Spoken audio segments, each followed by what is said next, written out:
ಶರೀರವನ್ನು ಯಾವುದೇ ಕಾರಣಕ್ಕಾಗಿ ಸೊಟ್ಟಂಪಟ್ಟ ಮಾಡೋದಕ್ಕೆ ಹೋಗಲೇಬಾರ್ದು. ಮೊದಲೇ ಅದು ಸೊಟ್ಟಂಪಟ್ಟ, ಇನ್ನಷ್ಟು ಸೊಟ್ಟಂಪಟ್ಟ. ಈ ಯೋಗಶಾಸ್ತ್ರದಲ್ಲಿ ಶರೀರವನ್ನು ನೆಟ್ಟಿಗಿಡ್ತಕ್ಕಂಥ ಉದ್ದೇಶ ಏನು ಅಂತ ಅನ್ನೋದನ್ನು ಸ್ವಾಮಿ ವಿವೇಕಾನಂದರು ಹೇಳ್ತಾರೆ. ಕುಂಡಲಿನಿ ಕುಂಡಲಿನಿ ಅಂತ ಹೇಳ್ತಕ್ಕಂಥ ಶಕ್ತಿ ಈ ಬೆನ್ನಮೂಳೆಯ ಕೆಳಗಡೆ ಇರತಕ್ಕಂಥ ಒಂದು ಆ ತುದಿಯಲ್ಲಿ ಸುಮ್ಮನೆ ಕೇಂದ್ರದಂತೆ, ಒಂದು ಕೇಂದ್ರ ಬಿಂದುವಿನಂತೆ ಇದೆ. ಆ ಕೇಂದ್ರ ಬಿಂದುವಿನಂತೆ ಇದ್ರೂ ಕೂಡ ಅದು ಸಿಂಧುವಿನಷ್ಟು ಅಗಾಧವಾದದ್ದು. ಅಂತ ಆ ಒಂದು ಶಕ್ತಿ, ಅದ್ಭುತವಾದ ಶಕ್ತಿ ಮೆಲ್ಲನೆ ಧ್ಯಾನದ ಮೂಲಕ ಮೇಲೆ ಏರಿ ಏರಿ ಏರಿ ಏರಿ ಏರಿ ಮೇಲೆ ಹೋಗ್ತಾ ಹೋಗ್ತಾ ಹೋಗ್ತಾ ಸಹಸ್ರಾರಕ್ಕೆ ಹೋಗಿ ತಲುಪಬೇಕಲ್ಲ, ಮಿಲನವಾಗಬೇಕಲ್ಲ ಅಲ್ಲಿ. ಅದಕ್ಕೆ ಇದು ನೆಟ್ಟಿಗಿದ್ದಷ್ಟು ಅನುಕೂಲ ಜಾಸ್ತಿ ಅಂತ. ಅದಕ್ಕೋಸ್ಕರ ಸಮಂ ಕಾಯ ಶಿರೋಗ್ರೀವಂ ಧಾರಯನ್ ಅಂತ ಶ್ರೀಕೃಷ್ಣ ಹೇಳಿ, ಅಚಲಂ ಸ್ಥಿರ, ಅಚಲಂ ಸ್ಥಿರ, ಸ್ಥಿರವಾಗಿಯೂ ಇರಬೇಕು, ಅಲುಗಾಡದೇ ಇರಬೇಕು. ಶರೀರವನ್ನು ಅಲುಗಾಡದೆ ಇಡಬೇಕು ಅಂತ ಮಾತನ್ನ ದಿನ ನಾವು ಧ್ಯಾನ ಮಾಡ್ತಾ ತಿಳ್ಕೊಂಡಿದ್ದೇವೆ. ಯಾತಕ್ಕೋಸ್ಕರ ಅದು ಅಲುಗಾಡದೆ ಇರಬೇಕು ಅಂತಂದ್ರೆ, ಒಬ್ಬರು ಒಂದು ಒಳ್ಳೆ ಉದಾಹರಣೆ ಕೊಡ್ತಾರೆ. ಪಾತ್ರೆ, ಅದರೊಳಗೆ ತುಂಬ ನೀರು. ಪಾತ್ರೆ ಅಲುಗಾಡ್ತಾ ಇತ್ತು ಅಂತಂದ್ರೆ ಒಳಗಡೆ ಇರ್ತಕ್ಕಂಥ ನೀರು ಕೂಡ ಅಲುಗಾಡಿ ಒಳಗಡೆ ಇರ್ತಕ್ಕಂಥ ವಸ್ತು ಯಾವುದಾದಿದ್ರೆ ಅದು ಪ್ರತಿಫಲಿಸುವುದಿಲ್ಲ, ಸ್ಪಷ್ಟವಾಗಿ ಕಾಣುವುದಿಲ್ಲ ಅಂತ. ಆ ನೀರು ಶಾಂತವಾಗಬೇಕಾದ್ರೆ, ಅಲೆಗಳಿಂದ ಅದು ಮುಕ್ತವಾಗಬೇಕಾದ್ರೆ, ಸಮಸ್ಥಿತಿಗೆ ಬರಬೇಕಾದ್ರೆ ಪಾತ್ರವನ್ನು ಮೊದಲು ಸ್ಥಿರವಾಗಿಟ್ಟಿರಬೇಕು. ಪಾತ್ರವನ್ನು ಸ್ಥಿರವಾಗಿ ಇಟ್ಟರೂ ಕೂಡ ಆ ನೀರು ಅಲೆಗಳಿಂದ ಕೂಡಬಹುದು. ಅಲೆ ಹೇಗಿದ್ದು ಆಸೆಗಳು ಅಂತ ಹೇಳ್ತಕ್ಕಂಥವುಗಳು, ಆಶಾ ವಾಯು ಅಂತ ಹೇಳ್ತಕ್ಕಂಥದ್ದು ಬೀಸಿದಾಗ ಮತ್ತೆ ಅಲೆಗಳು. ಅದಕ್ಕೋಸ್ಕರ ಯಥಚಿತ್ತೇಂದ್ರಿಯ ಕ್ರಿಯಾ ಅಂತ ಅಲ್ಲಿ ಹೇಳಿ ಆಗಿದೆ. ಇಲ್ಲಿ ಅಚಲ ಸ್ಥಿರವಾಗಿ ಕುಳಿತುಕೊಳ್ಬೇಕು, ಆ ಮನಸ್ಸನ್ನು ಏಕಾಗ್ರಗೊಳಿಸುವುದಕ್ಕೋಸ್ಕರ. ಸ್ವಂ ನಾಸಿಕಾಗ್ರಂ ಸಂಪ್ರೇಕ್ಷ್ಯ, ತನ್ನ ನಾಸಿಕಾಗ್ರವನ್ನು ನೋಡುತ್ತಾ. ನಾಸಿಕಾಗ್ರ ಅಂತಂದ್ರೆ ಈ ಮೂಗಿನ ಕೆಳಗಡೆ ತುದಿಯೋ ಅಥವಾ ಭ್ರೂ ಮಧ್ಯವೋ, ಒಬ್ಬೊಬ್ಬರು ಒಂದೊಂದು ರೀತಿಯಲ್ಲಿ ಅರ್ಥವನ್ನು ಹೇಳ್ತಾ ಇದ್ದಾರೆ.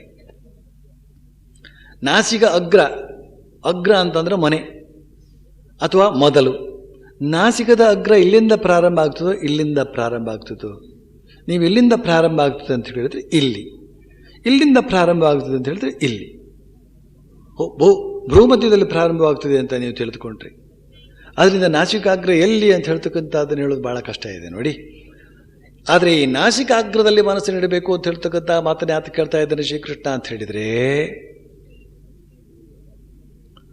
ಕಣ್ಣುಗಳನ್ನು ಸಂಪೂರ್ಣ ಮುಚ್ಚಿದ್ರೆ ಬಹಳ ಬೇಗ ನಿದ್ರೆ ಬರ್ತದೆ. ಕಣ್ಣುಗಳನ್ನು ತೆರೆದಿದ್ರೆ ಸುತ್ತಮುತ್ತ ಇರತಕ್ಕಂಥ ದೃಶ್ಯಾವಳಿಗಳೆಲ್ಲ ಕಂಡು ಮನಸ್ಸು ಏಕಾಗ್ರತೆಯನ್ನು ಕಳೆದುಕೊಳ್ತದೆ. ಆದ್ರಿಂದ ನಿಮೇಲಿತ, ಅರ್ಧ ನಿಮೇಲಿತ ದೃಷ್ಟಿ ಅದರಿಂದ ಇಟ್ಕೊಂಡಿರ್ಬೇಕು ಅಂತ. ಆದರೆ ಇಲ್ಲೊಂದು ಎಚ್ಚರಿಕೆಯ ಮಾತನ್ನು ನಾನು ಹೇಳಬೇಕಾಗತ್ತೆ. ಓಹೋ, ಮೂಗಿನ ತುದಿಯಲ್ಲಿ ಅಥವಾ ಭ್ರೂ ಮಧ್ಯದಲ್ಲಿ ಅಂತ ಶ್ರೀಕೃಷ್ಣ ಹೇಳಿದ್ದಾನೆ ಅಂತ ಇವತ್ತೇ ಶುರು ಮಾಡಿಬಿಡ್ತಾರೆ.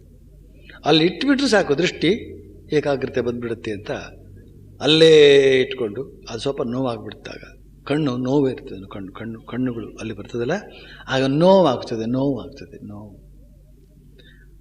ನೋವಾದ್ರೆ ಏನಂತೆ, ಈ ನೋವಿಗೆಲ್ಲ ಹೆದರಲೇಬಾರ್ದು ಅಂತ ನಮ್ಮ ಗುರುಗಳು ಹೇಳ್ಕೊಟ್ಟಿದ್ದಾರೆ ಅಂತ ಹೇಳಿ ಮತ್ತೆ ಫಲ ಉಪಯೋಗಿಸಿ ಟಕ್ ಅಂತ ಅಲ್ಲಿ ನರಮಂಡಲದಲ್ಲಿ ವ್ಯತ್ಯಾಸವಾಗಿ ಎಂದೆಂದಿಗೂ ವಾಸಿ ಆಗದೇ ಇರತಕ್ಕಂಥ ಒಂದು ಕಾಯಿಲೆಗೆ ಅವರು ಗುರಿಯಾಗಿಬಿಡ್ತಾರೆ. ಇಷ್ಟೇ ಅವರು ಮಾಡಿಕೊಳ್ಳುವಂಥದ್ದು ಉಪಕಾರ. ಆದ್ರಿಂದ ನಾಸಿಕಾಗ್ರದಲ್ಲಿ ದೃಷ್ಟಿಯನ್ನಿಟ್ಟು ಅಂತ ಹೇಳೋದಕ್ಕಿಂತ ನಾಸಿಕಾಗ್ರದಲ್ಲಿ ಮನಸ್ಸನ್ನಿಟ್ಟು ಕಣ್ಣುಗಳನ್ನು ಸುಮ್ಮನೆ ಮೆಲ್ಲ ಅಲ್ಲಿಟ್ಟು ಮೆಲ್ಲ ತನ್ನಷ್ಟಿಕೆಯಲ್ಲಿ ಬಂದು ಸೇರುವಂತೆ ಬಹಳ ಕಾಲಗಳ ಅಭ್ಯಾಸದಲ್ಲಿ ತೊಡಗಬೇಕಾಗುತ್ತದೆ. ನಾನವತ್ತು ಆ ಬ್ರಹ್ಮಚಾರಿ ಒಬ್ಬ ಕಾಲುಗಳನ್ನು ಸರಿಪಡಿಸ್ಕೊಳ್ಳೋದಕ್ಕೋಸ್ಕರ ಎಷ್ಟು ಕಷ್ಟಪಟ್ಟು ಪ್ರಯತ್ನ ಮಾಡಿದ ಅನ್ನೋದನ್ನು ವಿವರಿಸಿದ್ದೆ. ಅದೇ ರೀತಿಯಲ್ಲಿ ಈ ಎಲ್ಲವನ್ನು ಕೂಡ ಯಾವ ರೀತಿಯಲ್ಲಿ ಸಿದ್ಧಿಸಿಕೊಳ್ಳಬೇಕು, ಮೆಲ್ಲನೆ ಅದನ್ನು ಮುಂದೆ ನಾವು ನೋಡಲಿಕ್ಕಿದ್ದೇವೆ. ಶನೈ ರೂಪರಮತಿ ಶನೈರುಪರಮೇತ್ ಬುದ್ಧ್ಯಾ ಧೃತಿ ಗೃಹೀತಯ ಆತ್ಮಸಂಸ್ಥಂ ಮನಕೃತ್ವ ನ ಕಿಂಚಿದಪಿ ಚಿಂತೆಯೇತ್. ಮೆಲ್ಲನೆ ಯಾರು ಮೆಲ್ಲ ಮೆಲ್ಲನೆ ಹೋಗ್ತಾ ಇರ್ತಾರೋ ಅವರು ಮಾತ್ರ ಬೇಗ ಬೇಗನೆ ಗುರಿಸಿ ಸೇರುವುದಕ್ಕೆ ಸಾಧ್ಯ. ಯಾರು ಬೇಗ ಬೇಗನೆ ಈ ಯೋಗದಲ್ಲಿ ಮುಂದುವರಿಯೋದಕ್ಕೆ ಪ್ರಯತ್ನ ಪಡುತ್ತಾರೆಯೋ ಅವರು ಒಂದು ದಿನ ಸೇರುವುದೇ ಇಲ್ಲ, ಯಾವತ್ತೂ ಸೇರುವುದೇ ಇಲ್ಲ. ಯಾಕೆಂತಂದರೆ ಅಪಾಯದ ಸನ್ನಿವೇಶಗಳು ಇದರಲ್ಲಿ ಜಾಸ್ತಿ. ಅದರಲ್ಲೂ ಕೂಡ ಸಾಮಾನ್ಯರಾದಂತಹ ಲೌಕಿಕರು ಯಾವುದೇ ಬಗೆಯ ಶಿಸ್ತುಬದ್ಧವಾದಂತಹ ಜೀವನವನ್ನು ಬಹಳ ಕಾಲ ನಡೆಸದೇ ಇರತಕ್ಕಂಥವರಂತೂ ಬಹಳ ಬಹಳ ಎಚ್ಚರಿಕೆಯನ್ನು ತೆಗೆದುಕೊಳ್ಬೇಕಾಗುತ್ತದೆ. ಆ ಬಳಿಕ ಇನ್ನೊಂದು ಶಬ್ದವನ್ನು ಹೇಳ್ತಾನೆ, ಪ್ರಶಾಂತಾತ್ಮ. ಆತ್ಮ ಅಂದರೆ ಮತ್ತೆ ಇಲ್ಲಿ ಮನಸ್ಸು ಅಂತ ಅರ್ಥ. ಯಥಚಿತ್ತೇಂದ್ರಿಯ ಕ್ರಿಯಾ ಇತ್ಯಾದಿ ಶಬ್ದಗಳಲ್ಲೇ ಅದೆಲ್ಲ ಬಂತು, ಆದರೂ ಮತ್ತೆ ಹೇಳ್ತಾ ಇದ್ದಾನೆ ಪ್ರಶಾಂತಾತ್ಮ. ಮನಸ್ಸನ್ನು ಮತ್ತೆ ಮತ್ತೆ ಶಾಂತಗೊಳಿಸುತ್ತಾ ಶಾಂತಗೊಳಿಸುತ್ತಾ ಮತ್ತೆ ಮತ್ತೆ ಶಾಂತಗೊಳಿಸುತ್ತಾ. ವಿಗತ ಭೀಹಿ ಇನ್ನೊಂದು ಶಬ್ದ ಬಂತು ನೋಡಿ. ಭೀಹಿ ಅಂತಂದ್ರೆ ಭಯ, ವಿಗತ ಅಂದರೆ ಇಲ್ಲ ಅಂತ ಅರ್ಥ. ಭಯರಹಿತನಾಗಿ ಅವನು ಯೋಗದಲ್ಲಿ ಕುಳಿತಿರಬೇಕು ಅಂತ. ಈ ಮಾತಿಗೆ ಏನು ಅರ್ಥ ಅಪ್ಪ? ಅವನು ಕುಳಿತುಕೊಳ್ಳೋದಲ್ಲಿ ಒಂದು ಗುಹೆಯೊಳಗೆ, ಅಲ್ಲೇನು ಭಯ? ಅಥವಾ ಮನೆಯ ಮೂಲೆಯಲ್ಲಿ, ಅಲ್ಲೇನು ಭಯ? ಎಲ್ಲ ಸೊಳ್ಳೆ ಪರದೆ ಹಾಕ್ಕೊಂಡು ಅಚ್ಚುಕಟ್ಟಾಗಿ ಕುಳಿತಿರ್ತಾನೆ, ಇನ್ನೇನು ಭಯ? ಅತಿ ಎತ್ತರವೂ ಅಲ್ಲ ಅತಿ ಕೆಳಗೂ ಅಲ್ಲ, ಆ ಥರದ ಜಾಗದಲ್ಲಿ ಕೂತಾಯ್ತು, ಇನ್ನೇನು ಭಯ? ಇಲ್ಲೇ ಸ್ವಾರಸ್ಯ ಇರುವಂಥದ್ದು. ದೇವರು ದೇವರು ದೇವರು ಅಂತ ನೀವು ಯಾರನ್ನ ಕರಿತೀರೋ ಅವ್ರನ್ನ ನೀವೆಲ್ಲಾದರೂ ಮೊದಲು ಕಂಡು ಪರಿಚಯ ಉಂಟಾ? ಇದ್ದಕ್ಕಿದ್ದಂತೆ ಅವನೇನಾದರೂ ಬಂದು ದರ್ಶನ ಕೊಟ್ಟರೆ ನಿಮ್ಮ ಕತೆ ಏನಾಗಬೇಡ ಹೇಳಿ. ಯಾರೋ ಬಂದಪ್ಪ, ಯಾರೋ ಬಂದ. ಸ್ವಾಮಿ ವಿವೇಕಾನಂದರು ಬುದ್ಧನ ದೃಶ್ಯವನ್ನು ಕಂಡು ಬುದ್ಧ ಅವನ ದರ್ಶನ ಕೊಡ್ತಾರೆ. ಒಂದಾನೊಂದು ಇನ್ನು ಯುವಕ ಆಗಿದ್ದ ಸಂದರ್ಭದಲ್ಲಿ ಹೀಗೆ ಅವರು ಅಧ್ಯಯನ ಮಾಡಿಸೋ ಸಂದರ್ಭದಲ್ಲಿ ಈ ಬುದ್ಧ ತಾನಾಗಿ ಒಂದು ದರ್ಶನ ಕೊಡ್ತಾನೆ. ಸ್ವಾಮಿ ವಿವೇಕಾನಂದರು ಹೆದರಿಬಿಟ್ರು. ಬುದ್ಧ ಅಲ್ಲಿಂದ ಕಣ್ಮರೆ ಆಗಬೇಕಾಯ್ತು. ಅಷ್ಟೇ ಅಲ್ಲ, ಶ್ರೀರಾಮಕೃಷ್ಣರು ಸ್ಪರ್ಶ ಮಾತ್ರದಿಂದಲೇ ಅವರಿಗೆ ದಿವ್ಯಜ್ಞಾನವನ್ನು ಕೊಟ್ಟಂತಹ ಸಂದರ್ಭದಲ್ಲಿ ಆ ನರೇಂದ್ರ ಏನು ಗಲಾಟೆ ಮಾಡಿಬಿಟ್ಟ ನೆನಪು ಮಾಡ್ಕೊಳ್ಳಿ. ಏನು ಹೇಳ್ದ ಅವನು? ನನಗೆ ತಂದೆ ತಾಯಿ ಇದ್ದಾರೆ, ಏನು ಮಾಡ್ತಾ ಇದ್ದೀರಿ ನೀವು ಅಂತ ಗಂಡು ಗಲಿ ಅಭೀಹಿ ಅಭೀಹಿ ಅಂತ ಹೇಳ್ತಕ್ಕಂಥ ಮಂತ್ರವನ್ನು ಜಗತ್ತಿಗೆಲ್ಲ ಮುಂದೆ ಬೋಧಿಸಿದಂತಹ ವ್ಯಕ್ತಿ ಹಿಂದೆ ಶ್ರೀರಾಮಕೃಷ್ಣ ತಮ್ಮ ಅಪಾರ ಕರುಣೆಯಿಂದ ದಿವ್ಯಾದ್ಭುತವಾದಂತಹ ಆಧ್ಯಾತ್ಮಿಕ ಅನುಭವಗಳನ್ನು ಮಾಡಿಸಿಕೊಡ್ತಾ ಇದ್ದರೂ ಕೂಡ ಅದನ್ನು ಅನುಭವಿಸ್ತಾ ಇರುವಾಗ ತನ್ನಷ್ಟಕ್ಕೆ ಆನಂದ ಅಂತ ಹೇಳ್ತಕ್ಕಂಥದ್ದು ಸಹಜವಾಗಿಯೇ ಇರ್ತದೆ. ಆನಂದ ಅಲ್ಲದೆ ಮತ್ತೇನೂ ಅಲ್ಲ. ಅಂಥ ದಿವ್ಯಾದ್ಭುತವಾದ ಅನುಭವಗಳನ್ನು ಅವರೇ ಕರುಣೆಯಿಂದ ಮಾಡಿಕೊಡ್ತಾ ಇದ್ದರೂ ಕೂಡ ಈ ಯುವಕ ಏನು ಹೇಳಿದ? ನನಗೆ ತಂದೆ ತಾಯಿಗಳಿದ್ದಾರೆ, ಏನು ಮಾಡ್ತಾ ಇದ್ದೀರಿ ನೀವು, ಬಿಟ್ಬಿಡಿ ನನ್ನ ಅಂತ.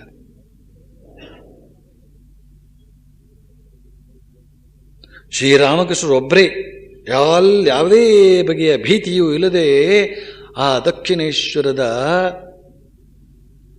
ಕಾಡಿನಲ್ಲಿ ಆ ಮಧ್ಯ ಮಧ್ಯ ಹೃದಯರಾಮ ಬಂದು ಕಲ್ಲು ಎಸೆದು ಬೇರೆ ಬೇರೆ ರೀತಿಯಲ್ಲಿ ಸದ್ದುಗಳನ್ನೆಲ್ಲ ಮಾಡಿ ಹೆದರಿಸಿದರೂ ಕೂಡ ಯಾವುದೇ ಬಗೆಯ ಹೆದರಿಕೆಯೂ ಕೂಡ ಇಲ್ಲದೇನೆ ಅವರು ನಿರ್ಭೀತರಾಗಿ ಧ್ಯಾನ ಮಾಡಿದಂತಹ ಉದಾಹರಣೆ ಅಲ್ಲಿ ಮಾತ್ರ ನಾವು ಕಾಣ್ತೀವಿ. ಆದರೆ ಇಲ್ಲಿ ಶ್ರೀಕೃಷ್ಣ ಹೇಳ್ತಾ ಇದ್ದಾನೆ, ಮೊದಲೇ ನಿಮ್ಮ ಮನಸ್ಸಿಗೆ ಎಚ್ಚರಿಕೆಯನ್ನು ಕೊಡಬೇಕು. ಅವನು ನಿಮ್ಮ ಸ್ವಂತ ಪರಮಾತ್ಮ, ಸ್ವಂತ ಆತ್ಮ, ಒಳಗಡೆ ಇರ್ತಕ್ಕಂಥ ಆತ್ಮ ಜ್ಯೋತಿ, ಅದ್ಭುತವಾದಂತಹ ಜ್ಯೋತಿ, ಈ ಸೂರ್ಯ ಚಂದ್ರರಿಗೂ ಮಿಗಿರಾದಂತಹ ಜ್ಯೋತಿ, ಆ ಪರಂಜ್ಯೋತಿ. ಅದರ ದರ್ಶನ ಮಾಡುವಾಗ ಇಂತಹ ಜ್ಯೋತಿಯನ್ನು ನಾನು ಈ ಮೊದಲು ನೋಡಲೇ ಇಲ್ವಲ್ಲ, ಎಂತಹ ಜ್ಯೋತಿ, ಏನೋ ಭೂತ ಪ್ರೇತಗಳ ಚೇಷ್ಟೆಯೇ ಇರಬೇಕು ಅಂತ ಅನ್ನೋ ರೀತಿಯಲ್ಲಿ ಭಯ ತಾಳಬಾರದು ಅಂತನ್ನುವ ರೀತಿಯಲ್ಲಿ ಮೊದಲೇ ಮನಸ್ಸಿಗೆ ಎಚ್ಚರಿಕೆಯನ್ನು ಕೊಡಬೇಕಾಗ್ತದೆ. ಅದಕ್ಕೋಸ್ಕರ ಅವನು ಹೇಳ್ತಾನೆ ವಿಗತ ಭೀ. ಇಲ್ಲದ್ರೆ ಆ ಭಯ ಯಾತಕ್ಕೆ? ಭಯ ಇರಬಾರ್ದು ಅಂತ ಹೇಳ್ತಕ್ಕಂಥ ಮಾತನ್ನು ಅವನು ಯಾತಕ್ಕೆ ಹೇಳಬೇಕಾಗಿತ್ತು? ಆ ಬಳಿಕ ಇನ್ನೊಂದು ಮಾತನಾಡ್ತಾನೆ, ಬ್ರಹ್ಮಚಾರಿ ವ್ರತೇ ಸ್ಥಿತ. ಬ್ರಹ್ಮಚರ್ಯ ವ್ರತದಲ್ಲಿ ನೆಲೆಗೊಂಡಿರಬೇಕಾಗುತ್ತದೆ ಯೋಗಿಯಾದವನು ಅಂತ. ಇದು ನೋಡಿ ಇನ್ನೊಂದು ಅದ್ಭುತ. ಶ್ರೀರಾಮಕೃಷ್ಣ ಕಾಮಿನಿ ಕಾಂಚನ ತ್ಯಾಗ ಕಾಂಚನ ತ್ಯಾಗ ಅಂತ ಹೇಳ್ತಕ್ಕಂಥ ಮಾತನ್ನು ಆ ರೀತಿಯಲ್ಲಿ ಹೇಳಿದರು. ಇಲ್ಲಿ ಶ್ರೀಕೃಷ್ಣ ಹೇಳ್ತಾನೆ ಬ್ರಹ್ಮಚಾರಿ ವ್ರತೇ ಸ್ಥಿತ.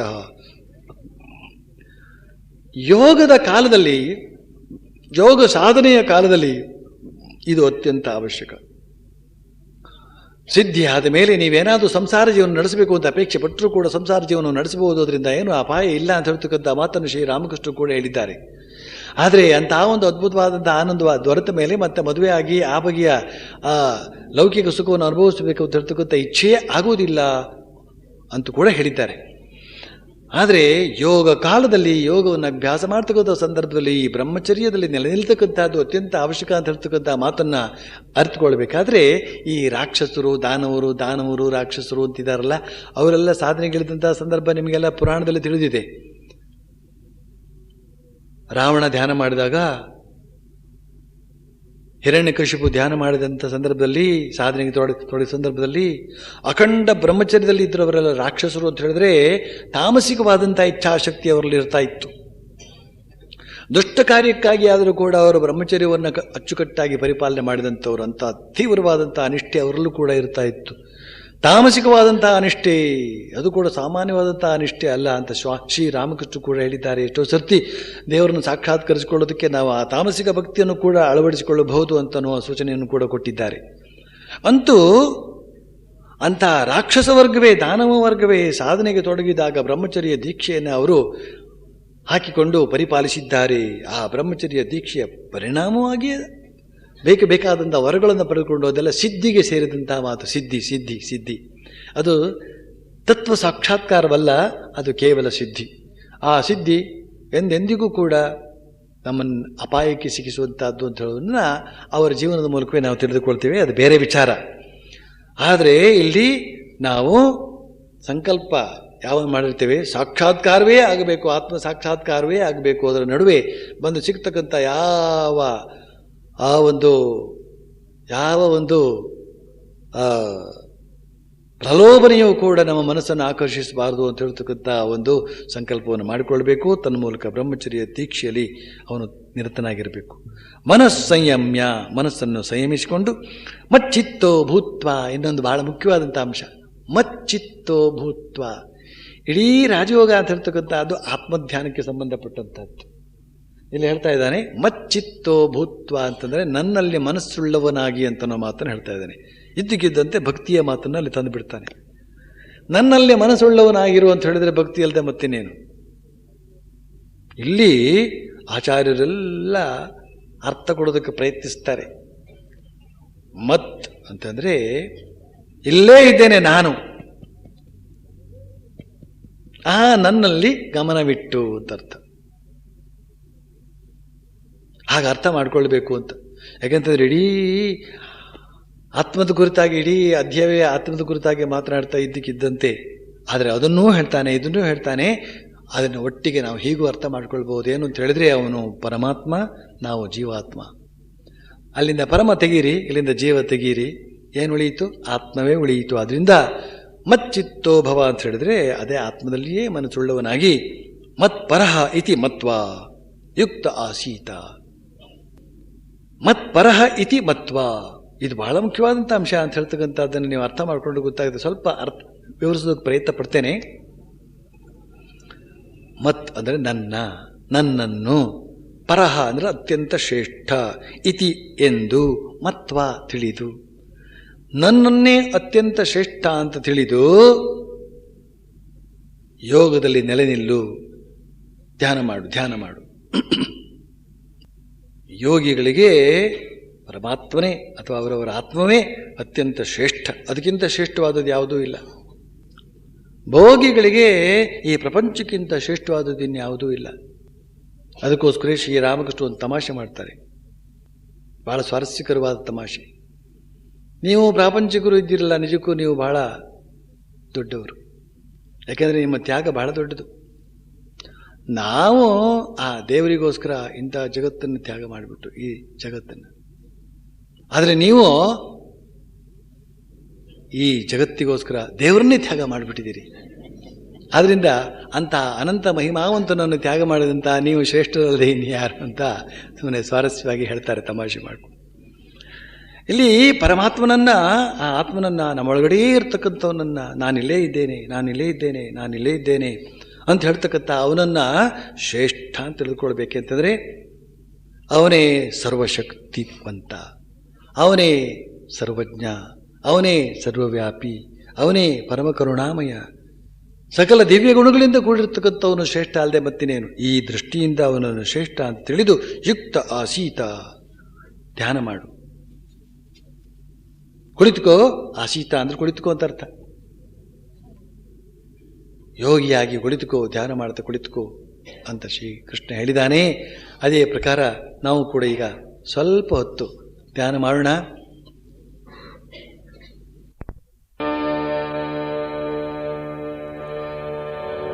ಯುಂಜನ್ನೇವಂ ಸದಾತ್ಮಾನಂ ಯೋಗಿ ನಿಯತಮಾನಸಃ ಶಾಂತಿಂ ನಿರ್ವಾಣ ಪರಮಾಂ ಮತ್ಸಂಸ್ಥಾಂ ಅಧಿಗಚ್ಚತಿ.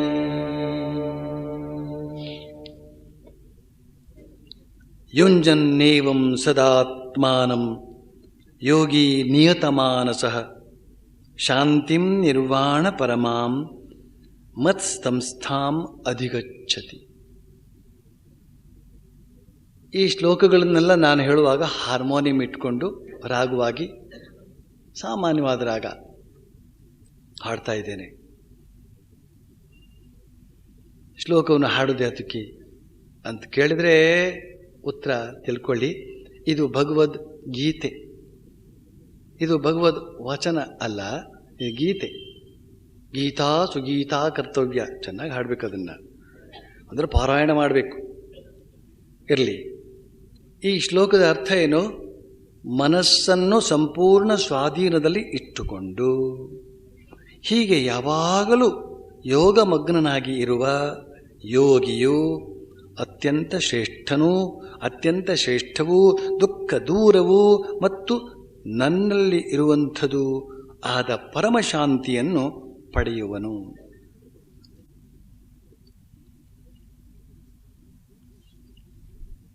ಆತ್ಮ ಸಾಕ್ಷಾತ್ಕಾರ ಮಾಡಿಕೊಂಡ್ರೆ, ಪರಮಾತ್ಮ ಸಾಕ್ಷಾತ್ಕಾರ ಮಾಡಿಕೊಂಡ್ರೆ ಏನಾಗ್ತದೆ ಅಂತ.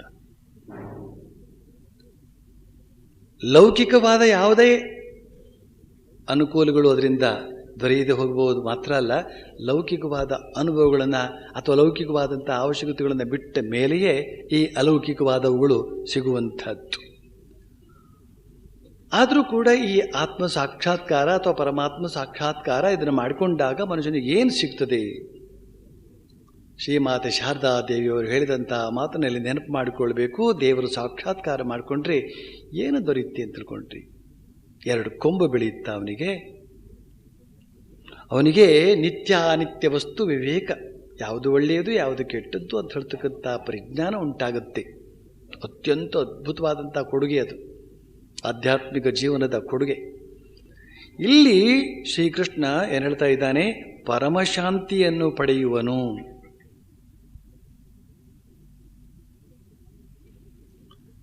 ಈ ಪರಮಶಾಂತಿಯನ್ನು ಪಡೆಯುವನು ಅಂತ ಹೇಳ್ತಕ್ಕಂಥ ಮಾತನ್ನ ನಾವು ಮೊದಲು ನೆನಪಿಗೆ ತಂದುಕೊಳ್ಬೇಕು ಅಥವಾ ಗಮನಕ್ಕೆ ತೆಗೆದುಕೊಳ್ಬೇಕು. ಯಾತಕ್ಕೆ ಅಂತ ಹೇಳಿದರೆ, ಪ್ರಯೋಜನಂ ಅನುದ್ದೇಶ್ಯ ನ ಮಂದೋಪಿ ಪ್ರವರ್ತತೆ. ಪ್ರಯೋಜನ ಇತ್ತು ಅಂತ ಹೇಳಿದರೆ ಅದಕ್ಕಾಗಿ ಪ್ರಯತ್ನ ನಡೀತದೆ. ಈ ಮನಃಶಾಂತಿ ಅಂತ ಹೇಳ್ತಕ್ಕಂಥದ್ದು ಎಷ್ಟು ಅದ್ಭುತ ಅಂತ ಗೊತ್ತಾಗಬೇಕಾದ್ರೆ ಪ್ರತಿಯೊಬ್ಬರು ನಿಮ್ಮ ಮನಸ್ಸನ್ನೇ ನೀವು ಸಂಶೋಧಿಸಿ ಒಳಹೊಕ್ಕು ನೋಡಿದಾಗ ಗೊತ್ತಾಗ್ತದೆ. ಎಲ್ಲ ಇದೆ, ಅದು ಮಾತ್ರ ಇಲ್ಲ.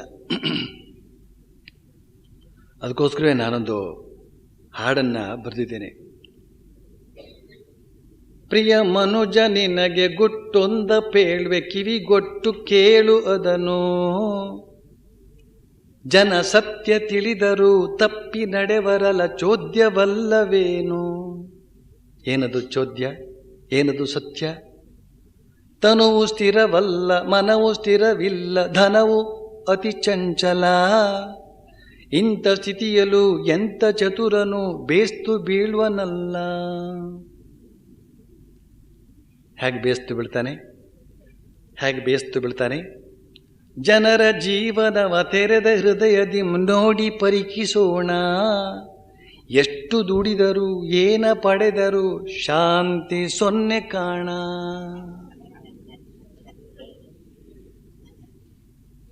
ಆದ್ರಿಂದ ಏನು ಮಾಡಬೇಕು?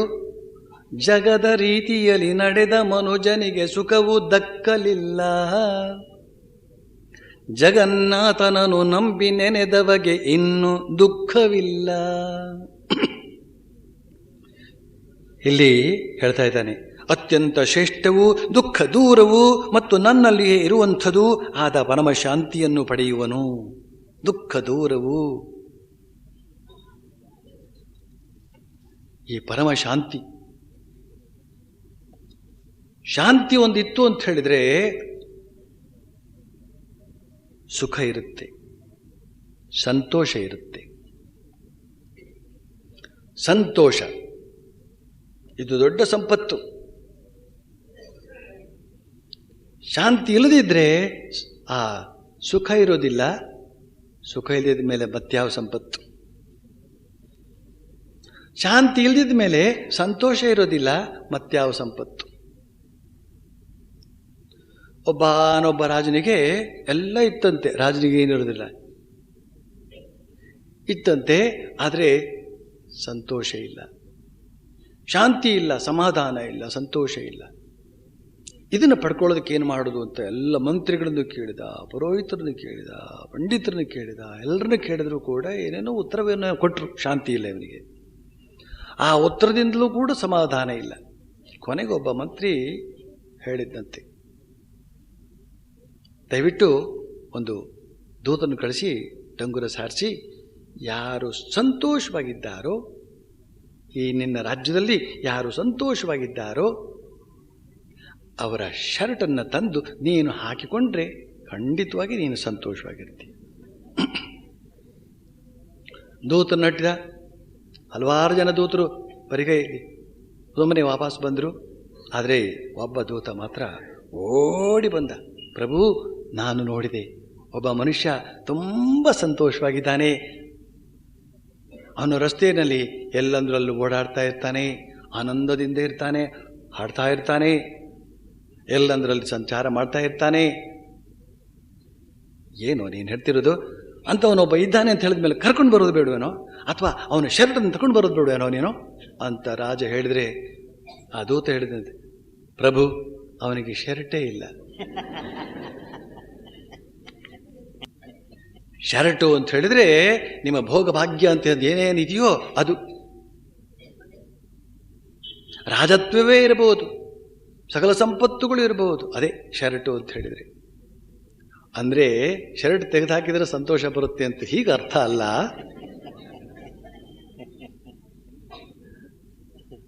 ಈ ಸಂತೋಷಕ್ಕೆ ಇವ್ಯಾವೂ ಬೇಕಿಲ್ಲ ಅಂತ ತಾತ್ಪರ್ಯ.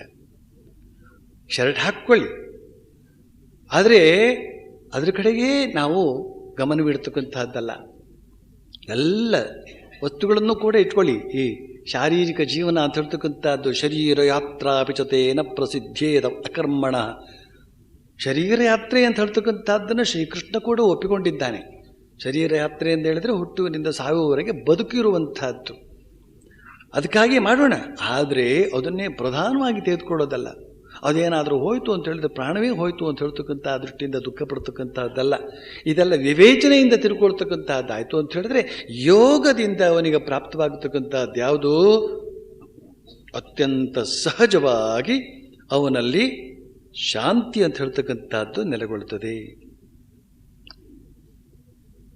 ಇಲ್ಲಿ ಕೂಡ ಯುಂಜನ್ನೇವಂ ಸದಾತ್ಮಾನಂ ಅಂತ, ಸದಾ ಅಂತನೋ ಶಬ್ದವನ್ನು ಮತ್ತೆ ಉಚ್ಚರಿಸಿದ್ದಾನೆ ಶ್ರೀಕೃಷ್ಣ. ಸದಾ ಸದಾ ಸದಾ ಅಂತ ಹೇಳಿದ್ರೆ ಪ್ರತಿದಿನ, ನಿಯತ ಕಾಲದಲ್ಲಿ. ಶ್ರೀರಾಮಕೃಷ್ಣರು ಈ ಸತತ ಅಥವಾ ಸದಾ ಅಂತನ್ನುವ ಮಾತನ್ನು ಅರ್ಥಪಡಿಸೋದಕ್ಕೋಸ್ಕರ, ಸದಾ ಭಗವದ್ ಧ್ಯಾನದಲ್ಲಿ ಇರಬೇಕು, ಸದಾ ಆತ್ಮಧ್ಯಾನದಲ್ಲಿ ಇರಬೇಕು ಅಂತ ಹೇಳ್ತಕ್ಕಂಥದ್ದನ್ನು ತಿಳಿಸೋದಕ್ಕೋಸ್ಕರ ಒಂದು ಉದಾಹರಣೆಯನ್ನು ಕೊಡ್ತಾರೆ. ಹಲ್ಲು ನೋವು, ಹಲ್ಲು ನೋವು, ಹಲ್ಲು ನೋವು ಅಂತ. ಹಲ್ಲು ನೋವು ಏನಾದರೂ ಶುರುವಾಯಿತು ಅಂತ ಹೇಳಿದರೆ ಬೆಳಗಿನಿಂದ ಸಂಜೆವರೆಗೆ ಮಾತ್ರ ಅಲ್ಲ, ರಾತ್ರಿ ಕೂಡ ಇರ್ತದೆ, ಮಧ್ಯೆ ಮಧ್ಯೆ ಎಬ್ಬಿಸಿಬಿಡ್ತದೆ. ಸಿನಿಮಾ ನೋಡುವಾಗಲೂ ಕೂಡ ಹಲ್ಲು ನೋವು ಹಾಗೇ ಇರ್ತದೆ. ಮೈಸೂರು ಪಾಕ್ ತಿನ್ನುವಾಗಲೂ ಕೂಡ ಆ ಕಡೆ ಸಿಹಿಯೂ ಇರ್ತದೆ, ಈ ಕಡೆ ನೋವು ಇರ್ತದೆ. ಆ ನೋವು ಹೇಗೆ ಸದಾ ನಮ್ಮ ಜೊತೆಲಿ ಇರ್ತದೋ, ಮೈಸೂರು ಪಾಕ್ ತಿಂದಾಗ ಒಳಗಡೆ ಹೋಯಿತು ಅಂತ ಹೇಳಿದ್ರೆ ಹೇಗೆ ಮರೆತು ಹೋಗುತ್ತೋ, ಈ ನೋವು ಅಂತ ಹೇಳ್ತಕ್ಕಂಥದ್ದು ಸದಾ ಹೇಗೆ ಇರ್ತದೋ ಆ ರೀತಿಯಲ್ಲಿ ಸ್ಮರಣೆ ಮಾಡಬೇಕು ಅಂತ. ಓಹೋ, ಭಗವಂತನ ಸ್ಮರಣೆ ಮಾಡಬೇಕು ಅಂದ್ರೆ ಅಷ್ಟು ನೋವಾಗುತ್ತೋ ಅಂತ ಹೀಗೆ ಕೇಳಬಾರ್ದು. ಈ ಉದಾಹರಣೆ ಕೊಡುವಾಗ ಇದೊಂದು ಕಷ್ಟ. ಶ್ರೀರಾಮಕೃಷ್ಣನ್ನು ಕೇಳಿದ್ರು, ಏನು ಸ್ವಾಮಿ ನೀವು ಈ ಥರ ಉದಾಹರಣೆ ಕೊಟ್ಟರಲ್ಲ, ಅದಕ್ಕೆ ಈ ಥರ ಅರ್ಥ ಬರುತ್ತಲ್ಲ ಅಂತ. ಅದಕ್ಕೆ ಶ್ರೀರಾಮಕೃಷ್ಣ ಹೇಳ್ತಾರೆ, ಉದಾಹರಣೆಯನ್ನ ಯಾವುದೋ ಒಂದು ವಿಚಾರವನ್ನು ತಿಳಿಸೋದಕ್ಕಾಗಿ ಮಾತ್ರ ಕೊಡಲಾಗ್ತದೆ ಹೊರತು ಪೂರ್ತಿಯಾಗಿ ಅದನ್ನು ತೆಗೆದುಕೊಳ್ಬಾರ್ದು, ಅಕ್ಷರಶಃ ಅದನ್ನು ತೆಗೆದುಕೊಳ್ಬಾರ್ದು ಅಂತ ಹೇಳ್ತಾ ಒಂದು ಉದಾಹರಣೆ ಕೊಡ್ತಾರೆ. ನೋಡು, ಈ ಮನುಷ್ಯ ಹುಲಿ ಕಣೋ, ಹುಲಿ ಅಂತ. ಅವನು ಹುಲಿ ಅಂತ ಹೇಳಿದ್ರೆ ಅವನಿಗೇನು ಗಡಿಗೆಯಂತಹ ಮುಖ, ಹಲ್ಲುಗಳು, ಕೆಂಪು ಬಾಯಿ, ಅಗಲದ ಬಾಯಿ, ಈ ಥರದೆಲ್ಲ ಇದೆ ಅಂತ ಅರ್ಥನಾ? ಹುಲಿ ಅವನು ಅಂತ ಹೇಳಿದ್ರೆ ಹುಲಿಯಂತಹ ಮನುಷ್ಯ, ಅಂತಹ ಪರಾಕ್ರಮ, ಅಂತ ಧೈರ್ಯ ಮಾತ್ರ ಇರಲಿಕ್ಕಿಲ್ಲ, ಗೊತ್ತಿಲ್ಲ, ಅಂತೂ ಅಂತಹ ಒಂದು ಶಕ್ತಿ ಇದೆ ಅವನ ಹತ್ರ ಅಂತ ಆ ರೀತಿಯಲ್ಲಿ ತೆಗೆದುಕೊಳ್ಬೇಕೇ ಹೊರತು ಆ ಮುಖ ಇಲ್ವಲ್ಲ, ಹುಲಿಯ ಮುಖ ಎಲ್ಲಿ ಕಾಣುವುದೇ ಇಲ್ವಲ್ಲ ಅಂತ ಆ ರೀತಿಯಲ್ಲಿ ಹೇಳಬಾರದು ಅಂತ. ಹಾಗೆ ಈ ಹಲ್ಲು ನೋವಿನ ಉದಾಹರಣೆ ಬಹಳ ಸೊಗಸಾದಂಥ ಉದಾಹರಣೆ ಯಾತಕ್ಕೆ ಅಂತ ಹೇಳಿದ್ರೆ, ಏನೇ ಮಾಡ್ತಾ ಇರಲಿ ಹಲ್ಲು ನೋವು ಮಾತ್ರ ಹಾಗೇ ಇರ್ತದೆ. ಆಮೇಲೆ ಶ್ರೀರಾಮಕೃಷ್ಣರು ಪ್ರಿಯಕರನ ಮನಸ್ಸು ಹೇಗೆ ಸದಾ ತನ್ನ ಪ್ರೇಯಸಿಯಲ್ಲಿ ನೆಲೆಗೊಂಡಿರುತ್ತದೋ, ಆಫೀಸ್ನಲ್ಲಿ ಕೆಲಸ ಮಾಡ್ತಿರುವಾಗಲೂ ಕೂಡ ತನ್ನ ಪ್ರೇಯಸಿಯ ಕಡೆಗೆ ಮನಸ್ಸಿದ್ದು ಆಫೀಸ್ ಬಿಟ್ಟ ತಕ್ಷಣ ಹೇಗೆ ನೇರವಾಗಿ ಅವನು ಪ್ರೇಯಸಿಯ ಬಳಿಗೆ ಓಡ್ತಾ ಇರ್ತಾನೋ, ಅದೇ ರೀತಿಯಲ್ಲಿ ಎಲ್ಲ ಕೆಲಸ ಕಾರ್ಯಗಳ ನಡುವೆಯಲ್ಲೂ ಕೂಡ ಈ ಆತ್ಮಸ್ಮರಣೆ ಅಂತ ಹೇಳ್ತಕ್ಕಂಥದ್ದು ಇದ್ದು ಯಾವಾಗ ಬಿಡುವು ಅಂತ ಹೇಳ್ತಕ್ಕಂಥದ್ದು ಉಂಟಾಗುತ್ತೋ ಆಗ ಸಂಪೂರ್ಣ ಅದರಲ್ಲೇ ಮಗ್ನರಾಗಿರಬೇಕು ಅಂತ ಹೇಳ್ತಕ್ಕಂಥ ಸೂಚನೆಯನ್ನು ಕೊಡ್ತಾರೆ ಶ್ರೀರಾಮಕೃಷ್ಣರು. ಹೀಗೆ ಈ ಪರಮ ಶಾಂತಿಯನ್ನು ಪಡೆಯೋದಕ್ಕೆ ಈ ಥರದ ಆತ್ಮಧ್ಯಾನದ ಕುರಿತ ಆತ್ಮಧ್ಯಾನವನ್ನು ಸದಾ ನಿರತವೂ ಮಾಡಿಕೊಂಡು ಬರ್ತಾ ಇರಬೇಕು, ಅದ್ರ ಕಡೆಗೆ ಸದಾ ಗಮನ ಇರಬೇಕು ಅಂತ ಅನ್ನೋದನ್ನು ಶ್ರೀಕೃಷ್ಣ ಹೇಳಿ, ಮತ್ ಸಂಸ್ಥಾಂ ಶಾಂತಿಂ ಅಧಿಗಚ್ಚತಿ ಅಂತ ಹೇಳಿದ್ದಾನೆ. ಮತ್ ಸಂಸ್ಥಾಂ ಅಂದರೆ ನನ್ನಲ್ಲಿ ಇರುವಂತಹ ಆ ಶಾಂತಿಯನ್ನು ಈ ಯೋಗಿ ಪಡೆಯುತ್ತಾನೆ ಅಂತ. ಆತ್ಮದಲ್ಲಿ ಧ್ಯಾನ ಮಾಡು, ನನ್ನಲ್ಲಿ ಇರತಕ್ಕಂಥ ಶಾಂತಿ ನಿನಗೆ ದೊರಕುತ್ತದೆ ಅಂತನೂ ಮಾತಿಗೇನು ಅರ್ಥ ಇದೆ. ಆದರೆ ಸ್ವಾಮಿ ಯತೇಶ್ವರಾಂತಿಯವರು ಮೆಡಿಟೇಷನ್ ಆ್ಯಂಡ್ ಸ್ಪಿರಿಚುವಲ್ ಲೈಫ್ ಇರ್ತಕ್ಕಂಥ ಪುಸ್ತಕದಲ್ಲಿ ಬರೀತಾರೆ, he is our soul of our souls ಅಂತ. ಅವನು ಪರಮಾತ್ಮ ನಮ್ಮ ಆತ್ಮದ ಆತ್ಮ, ನಮ್ಮ ಆತ್ಮದ ಆತ್ಮ ಅಂತ ತಿಳಿದಾಗ ಆತ್ಮದ ಮೇಲೆ ಧ್ಯಾನ ಮಾಡುವುದು ಅಂತ ಹೇಳಿದ್ರೆ, ಅಂತರಂಗದಲ್ಲಿ ಇರ್ತಕ್ಕಂಥ ಆತ್ಮದ ಮೇಲೆ ಧ್ಯಾನ ಮಾಡುವುದು ಅಂತ ಹೇಳಿದ್ರೆ ಅವನ ಮೇಲೆ ಧ್ಯಾನ ಮಾಡುವುದು ಅಂತಲೇ ಅರ್ಥ. ಮತ್ತು ಅವನ ಪ್ರಾಪ್ತಿಯಾದಾಗ ಅವನಲ್ಲಿರ್ತಕ್ಕಂಥ ಶಾಂತಿ ಅಂತ ಹೇಳ್ತಕ್ಕಂಥದ್ದು ನಮ್ಮಲ್ಲಿ ಓತಪ್ರೋತವಾಗ್ತದೆ. ನಾವು ಪ್ರತಿಯೊಂದು ಕ್ಷಣದಲ್ಲೂ ಕೂಡ ಶಾಂತರಾಗಿರ್ತೇವೆ. ಶ್ರೀಕೃಷ್ಣ ಈ ಒಂದು ಮಾತನ್ನು ಹೇಳಿ ಪುನಃ ಸಾಧನೆಯ ವಿಧಾನವನ್ನು ಮತ್ತೆ ತರ್ತಾನೆ. ಈ ಅಧ್ಯಾಯದಲ್ಲಿ ಮಧ್ಯ ಮಧ್ಯ ಸಾಧನಾ ಕ್ರಮ, ಮಧ್ಯ ಸಿದ್ಧಿಯ ಸ್ಥಿತಿ, ಮಧ್ಯ ಸಾಧನಾ ಕ್ರಮ, ಮಧ್ಯ ಸ್ಥಿತಿ ಸಾಧನ, ಆ ಸಿದ್ಧಿಯ ಸ್ಥಿತಿ, ಇವುಗಳನ್ನು ನಾವು ಕಾಣ್ತಾ ಇರ್ತೇವೆ. ಈಗ ನೋಡಿ, ಮತ್ತೆ ಸಾಧನೆಯ ಒಂದು ಬಗೆಯನ್ನು, ಆ ಸಾಧನೆಯ ಸಂದರ್ಭದಲ್ಲಿ ಏನೇನು ಕೈಗೊಳ್ಳಬೇಕು ಅಂತ ಅನ್ನೋದನ್ನು ಹೇಳ್ತಾ ಇದ್ದಾನೆ. ನೋಡಿ, ಸ್ವಾರಸ್ಯವಾಗಿದೆ ಇದು. ನಾತ್ಯಶ್ನತಸ್ತು ಯೋಗೋಸ್ತಿ ನ ಚೈಕಾಂತಮನಶ್ನತಃ ನ ಚಾತಿ ಸ್ವಪ್ನಶೀಲಸ್ಯ ಜಾಗ್ರತೋ ನೈವ ಚಾರ್ಜುನ. ಅರ್ಜುನ, ಈ ಯೋಗವನ್ನು ಸಿದ್ಧಿಸಿಕೊಳ್ಳಲು ಅತಿಯಾಗಿ ಉಣ್ಣುವವನಿಂದಲೂ ಸಾಧ್ಯವಿಲ್ಲ, ಏನೂ ಉಣ್ಣದೆ ಇರುವವನಿಂದಲೂ ಸಾಧ್ಯವಿಲ್ಲ, ಅತಿಯಾಗಿ ನಿದ್ರೆ ಮಾಡುವವನಿಗೂ ಸಾಧ್ಯವಿಲ್ಲ,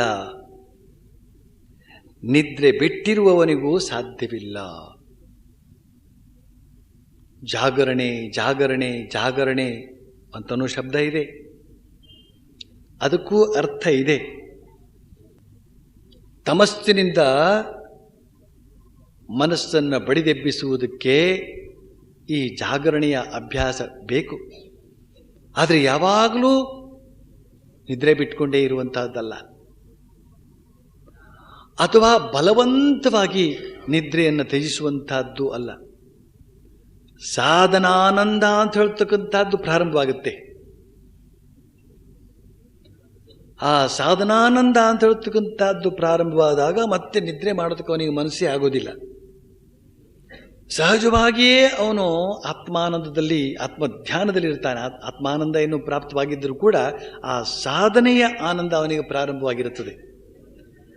ಆ ಆನಂದದ ಹೊತ್ತಿನಲ್ಲಿ ಅವನಿಗೆ ನಿದ್ರೆ ಮಾಡ್ತಾ ಇರೋದಕ್ಕೆ ಮನಸ್ಸೇ ಆಗೋದಿಲ್ಲ. ಈ ಆನಂದದ ಸ್ಥಿತಿಯಿಂದ ನಾನು ದೂರವಾಗ್ತೇನಲ್ಲ ಅಂತ ಮತ್ತೆ ಎಚ್ಚೆತ್ತಿದ್ಕೊಂಡು ಮತ್ತೆ ಆ ಧ್ಯಾನಾನಂದಕ್ಕೆ ಹೋಗ್ತಾ ಇರ್ತಾನೆ. ಆ ಸಂದರ್ಭದಲ್ಲಿ ಅವನು ನಿದ್ರೆ ಬಿಟ್ಟು ಇದ್ರೂ ಕೂಡ ಅವನಿಗದರಿಂದ ಅಪಾಯ ಇಲ್ಲ. ಆದರೆ ಬಲವಂತವಾಗಿ ಈ ಕಡೆ ಒಳಗಡೆಯ ಆನಂದವೂ ಇಲ್ಲ, ಈ ಕಡೆ ನಿದ್ರೆಯ ಸುಖವೂ ಇಲ್ಲ, ಆಗ ಶರೀರ ಮನಸ್ಸು ಬಳಲುತ್ತದೆ. ಬುದ್ಧ ಈ ದಿಸೆಯಲ್ಲಿ ಒಂದು ಸಾಧನೆ ಮಾಡಿದ್ದ, ಪರೀಕ್ಷೆ ಮಾಡಿ ನೋಡಿದ್ದ. ಎಷ್ಟು ಸಾಧನೆ ಮಾಡಿದರೂ ಕೂಡ ಸಾಕ್ಷಾತ್ಕಾರವಾಗ್ತಾ ಇಲ್ವಲ್ಲ ಅಂತ ತಿಳಿದು ಬಹುಶಃ ನಾನು ಊಟ, ಈ ಕಡೆ ಒಳಗಡೆಯ ಆನಂದವೂ ಇಲ್ಲ, ಈ ಕಡೆ ನಿದ್ರೆಯ ಸುಖವೂ ಇಲ್ಲ, ಆಗ ಶರೀರ ಮನಸ್ಸು ಬಳಲುತ್ತದೆ. ಬುದ್ಧ ಈ ದಿಸೆಯಲ್ಲಿ ಒಂದು ಸಾಧನೆ ಮಾಡಿದ್ದ, ಪರೀಕ್ಷೆ ಮಾಡಿ ನೋಡಿದ್ದ. ಎಷ್ಟು ಸಾಧನೆ ಮಾಡಿದರೂ ಕೂಡ ಸಾಕ್ಷಾತ್ಕಾರವಾಗ್ತಾ ಇಲ್ವಲ್ಲ ಅಂತ ತಿಳಿದು ಬಹುಶಃ ನಾನು ಊಟ ಮಾಡಿ ಅದನ್ನು ಜೀರ್ಣಿಸಿಕೊಳ್ಳೋದಕ್ಕೆ ಪ್ರಯತ್ನ ಪಡ್ತಾ ಇರ್ತೀನಲ್ಲ, ನನ್ನ ಶಕ್ತಿ ಎಲ್ಲ ಜೀರ್ಣಕ್ಕೆ ಹೋಗ್ತಾ ಇರ್ತದೆ. ಅದರಿಂದ ಊಟ ಮಾಡದೆ, ಹೊಟ್ಟೆಗೆ, ಶರೀರದ ಇತರ ಅವಯವಗಳಿಗೆ ಯಾವುದೇ ಕೆಲಸವನ್ನು ಕೊಡದೆ ಬರೀ ಧ್ಯಾನದಲ್ಲೇ ಇರ್ತೇನೆ ಅಂತ ನಿರಾಹಾರಿಯಾಗಿ ಧ್ಯಾನಕ್ಕೆ ತೊಡಗಿದ. ದಿನೇ ದಿನೇ ದಿನೇ ದಿನೇ ಈ ಮಾಂಸಲವಾದಂಥ ಶರೀರ ಕೃಶವಾಯಿತು. ಮೆದುಳಿಗೆ ಯಾವ ಒಂದು ಪುಷ್ಟಿಯೂ ಇಲ್ಲದೆ ದುರ್ಬಲವಾಯಿತು. ಕಾಲಕ್ರಮದಲ್ಲಿ ಧ್ಯಾನ ಮಾಡೋದಿರಲಿ, ಅವನ ಕುರಿತಾಗಿಯೇ ಅವನ ಆಲೋಚನೆ ಮಾಡೋದಕ್ಕೆ ಸಮರ್ಥನಲ್ಲದೆ ಹೋದ. ಆಗ ಅವನು ಆಲೋಚನೆ ಮಾಡಿದ, ಸರಿ ಇಲ್ಲ ಈ ಕ್ರಮ, ಶರೀರವನ್ನು ಸರಿಯಾಗಿ ಪುಷ್ಟಿಯಾಗಿ ಬೆಳೆಸಬೇಕು, ಆಗ ಮಾತ್ರವೇ ಧ್ಯಾನ ಸಾಧ್ಯ ಅಂತ ಪುಷ್ಟಿಯಾದಂಥ ಆಹಾರಕ್ಕೆ ವ್ಯವಸ್ಥೆ ಮಾಡಿಕೊಂಡು ಚೆನ್ನಾಗಿ ಹೊಡೆದ. ಕೊಬ್ಬು ಬೆಳೆಯಿತು, ಪುಷ್ಟಿಯಾಗಿ ಏನೋ ಬೆಳೆಯಿತು. ಧ್ಯಾನಕ್ಕೆ ಕುಳಿತರೆ ನಿದ್ರೆ. ಬುದ್ಧ ಅರ್ಥ ಮಾಡ್ಕೊಂಡು, ಓಹೋ ಇದು ಸರಿಯಲ್ಲ, ಹಾಗಾದರೆ ಏನು ಮಾಡಬೇಕು? ಹದವಾಗಿ ಊಟ ಮಾಡಬೇಕು. ಮಧ್ಯಪಂಥ ಅದನ್ನು ಕಂಡುಹುಡುಕಿದವನವನು. ಮಧ್ಯಪಂಥ ಎಲ್ಲ ಹದ. ಅದನ್ನೇ ಶ್ರೀಕೃಷ್ಣ ಹೇಳಿದ್ದಾನೆ ಇಲ್ಲಿ, ಅಥವಾ ಶ್ರೀಕೃಷ್ಣ ಹೇಳಿದ್ದನ್ನೇ ಬುದ್ಧ ಅಲ್ಲಿ ಕಂಡುಕೊಂಡಿದ್ದ. ಯಾಕೆಂತಂದರೆ ಬುದ್ಧನಿಗಿಂತ ಮೊದಲಿನವನು ಕೃಷ್ಣ. ಹೇಳ್ತಾನೆ ಕೃಷ್ಣ, ಯುಕ್ತಾಹಾರ ವಿಹಾರಸ್ಯ ಯುಕ್ತಚೇಷ್ಟಸ್ಯ ಕರ್ಮಸು ಯುಕ್ತಸ್ವಪ್ನಾವಬೋಧಸ್ಯ ಯೋಗೋ ಭವತಿ ದುಃಖಃ. ಅಂದರೆ ಆಹಾರ ವಿಹಾರಗಳಲ್ಲಿ ಯುಕ್ತನಾಗಿರಬೇಕು ಅಂದರೆ ಹದ. ಕೆಲಸ ಕಾರ್ಯಗಳ ವಿಷಯದಲ್ಲಿ ಯುಕ್ತನಾಗಿರಬೇಕು ಅಂದರೆ ಹದ. ನಿದ್ರೆ ಎಚ್ಚರಗಳ ವಿಷಯದಲ್ಲಿ ಯುಕ್ತನಾಗಿರಬೇಕು ಅಂದರೆ ಹದ. ಇಂಥವರಿಗೆ ಯೋಗವು ದುಃಖ ನಾಶಕವಾಗುತ್ತದೆ. ಯೋಗಾಭ್ಯಾಸ ಅಂತ ಹೇಳ್ತಕ್ಕಂಥದ್ದು ಬಹಳ ದುಃಖಕರವಾದದ್ದು. ಶಾರೀರಿಕ ದುಃಖ, ಮಾನಸಿಕ ದುಃಖ. ಧ್ಯಾನಕ್ಕೆ ತೊಡಗಿದಾಗ, ಯೋಗಾಭ್ಯಾಸಕ್ಕೆ ತೊಡಗಿದಾಗ ಎಷ್ಟು ಕಷ್ಟ ಇದೆ ಅಂತ ನೀವು ತೊಡಗಿದರೆ ಮೇಲೆ ಮಾತ್ರ ಗೊತ್ತಾಗುತ್ತದೆ. ಆಧ್ಯಾತ್ಮಿಕ ಸಮಸ್ಯೆಗಳು ಅಂತ ಯಾರಿಗೆ ಬರುತ್ತೆ ಗೊತ್ತೇನು? 1-2-3 ವರ್ಷ ಸಾಧನೆ ಮಾಡಬೇಕು. ಸ್ವಾಮಿ ಬ್ರಹ್ಮಾನಂದರ ಬಳಿಗೆ ಅಷ್ಟರ ಕಡೆಗೆ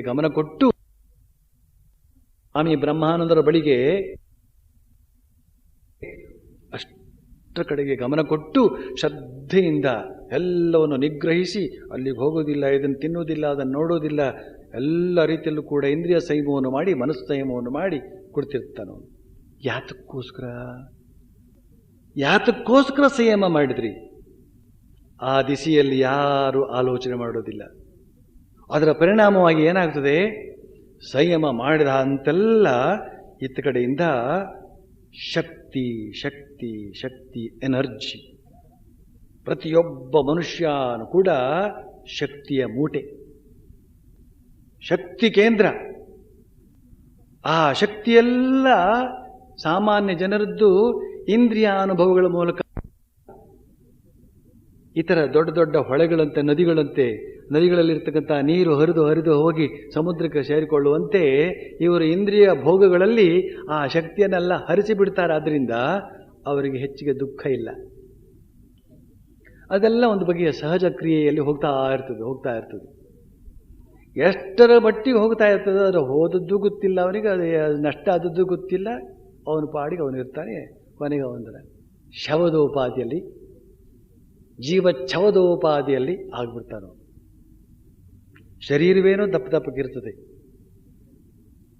ನಮ್ಮ ಸ್ವಾಮಿ ಯತೀಶ್ವರಾನಂದಜಿಯವರನ್ನ ಕೆಲವು ಬ್ರಹ್ಮಚಾರಿಗಳು ಕೇಳಿದರು, ಏನು ಸ್ವಾಮೀಜಿ, ನಾವು ಬ್ರಹ್ಮಚರ್ಯವನ್ನು ಆಚರಿಸ್ತಕ್ಕಂಥವರು ಕೂಡ ಬಹಳ ಸಣ್ಣಕ್ಕಿದ್ದೇವೆ.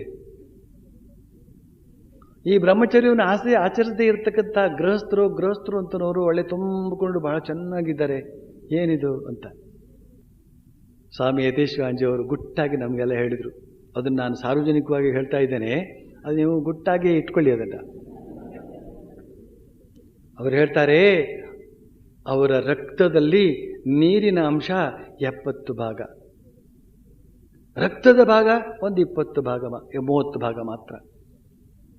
ತಿಳ್ಕೊಳ್ಳಿ, ಆ ರಕ್ತದಲ್ಲಿ ಯಾವ ಶಕ್ತಿಯೂ ಇಲ್ಲ, ಸುಮ್ಮನೆ ತುಂಬಿಕೊಂಡಿದ್ದಾರೆ ಅಷ್ಟೇನೆ. ಆ ಬಗೆಯ ರಕ್ತ ಅಲ್ಲ, ಸ್ವಲ್ಪ ಗಟ್ಟಿ ರಕ್ತ ಅಂತ ಹೇಳ್ತಕ್ಕಂಥದ್ದು ಈ ಧಮನಿಗಳಲ್ಲಿ ಹರಿತಾ ಇರಬೇಕು.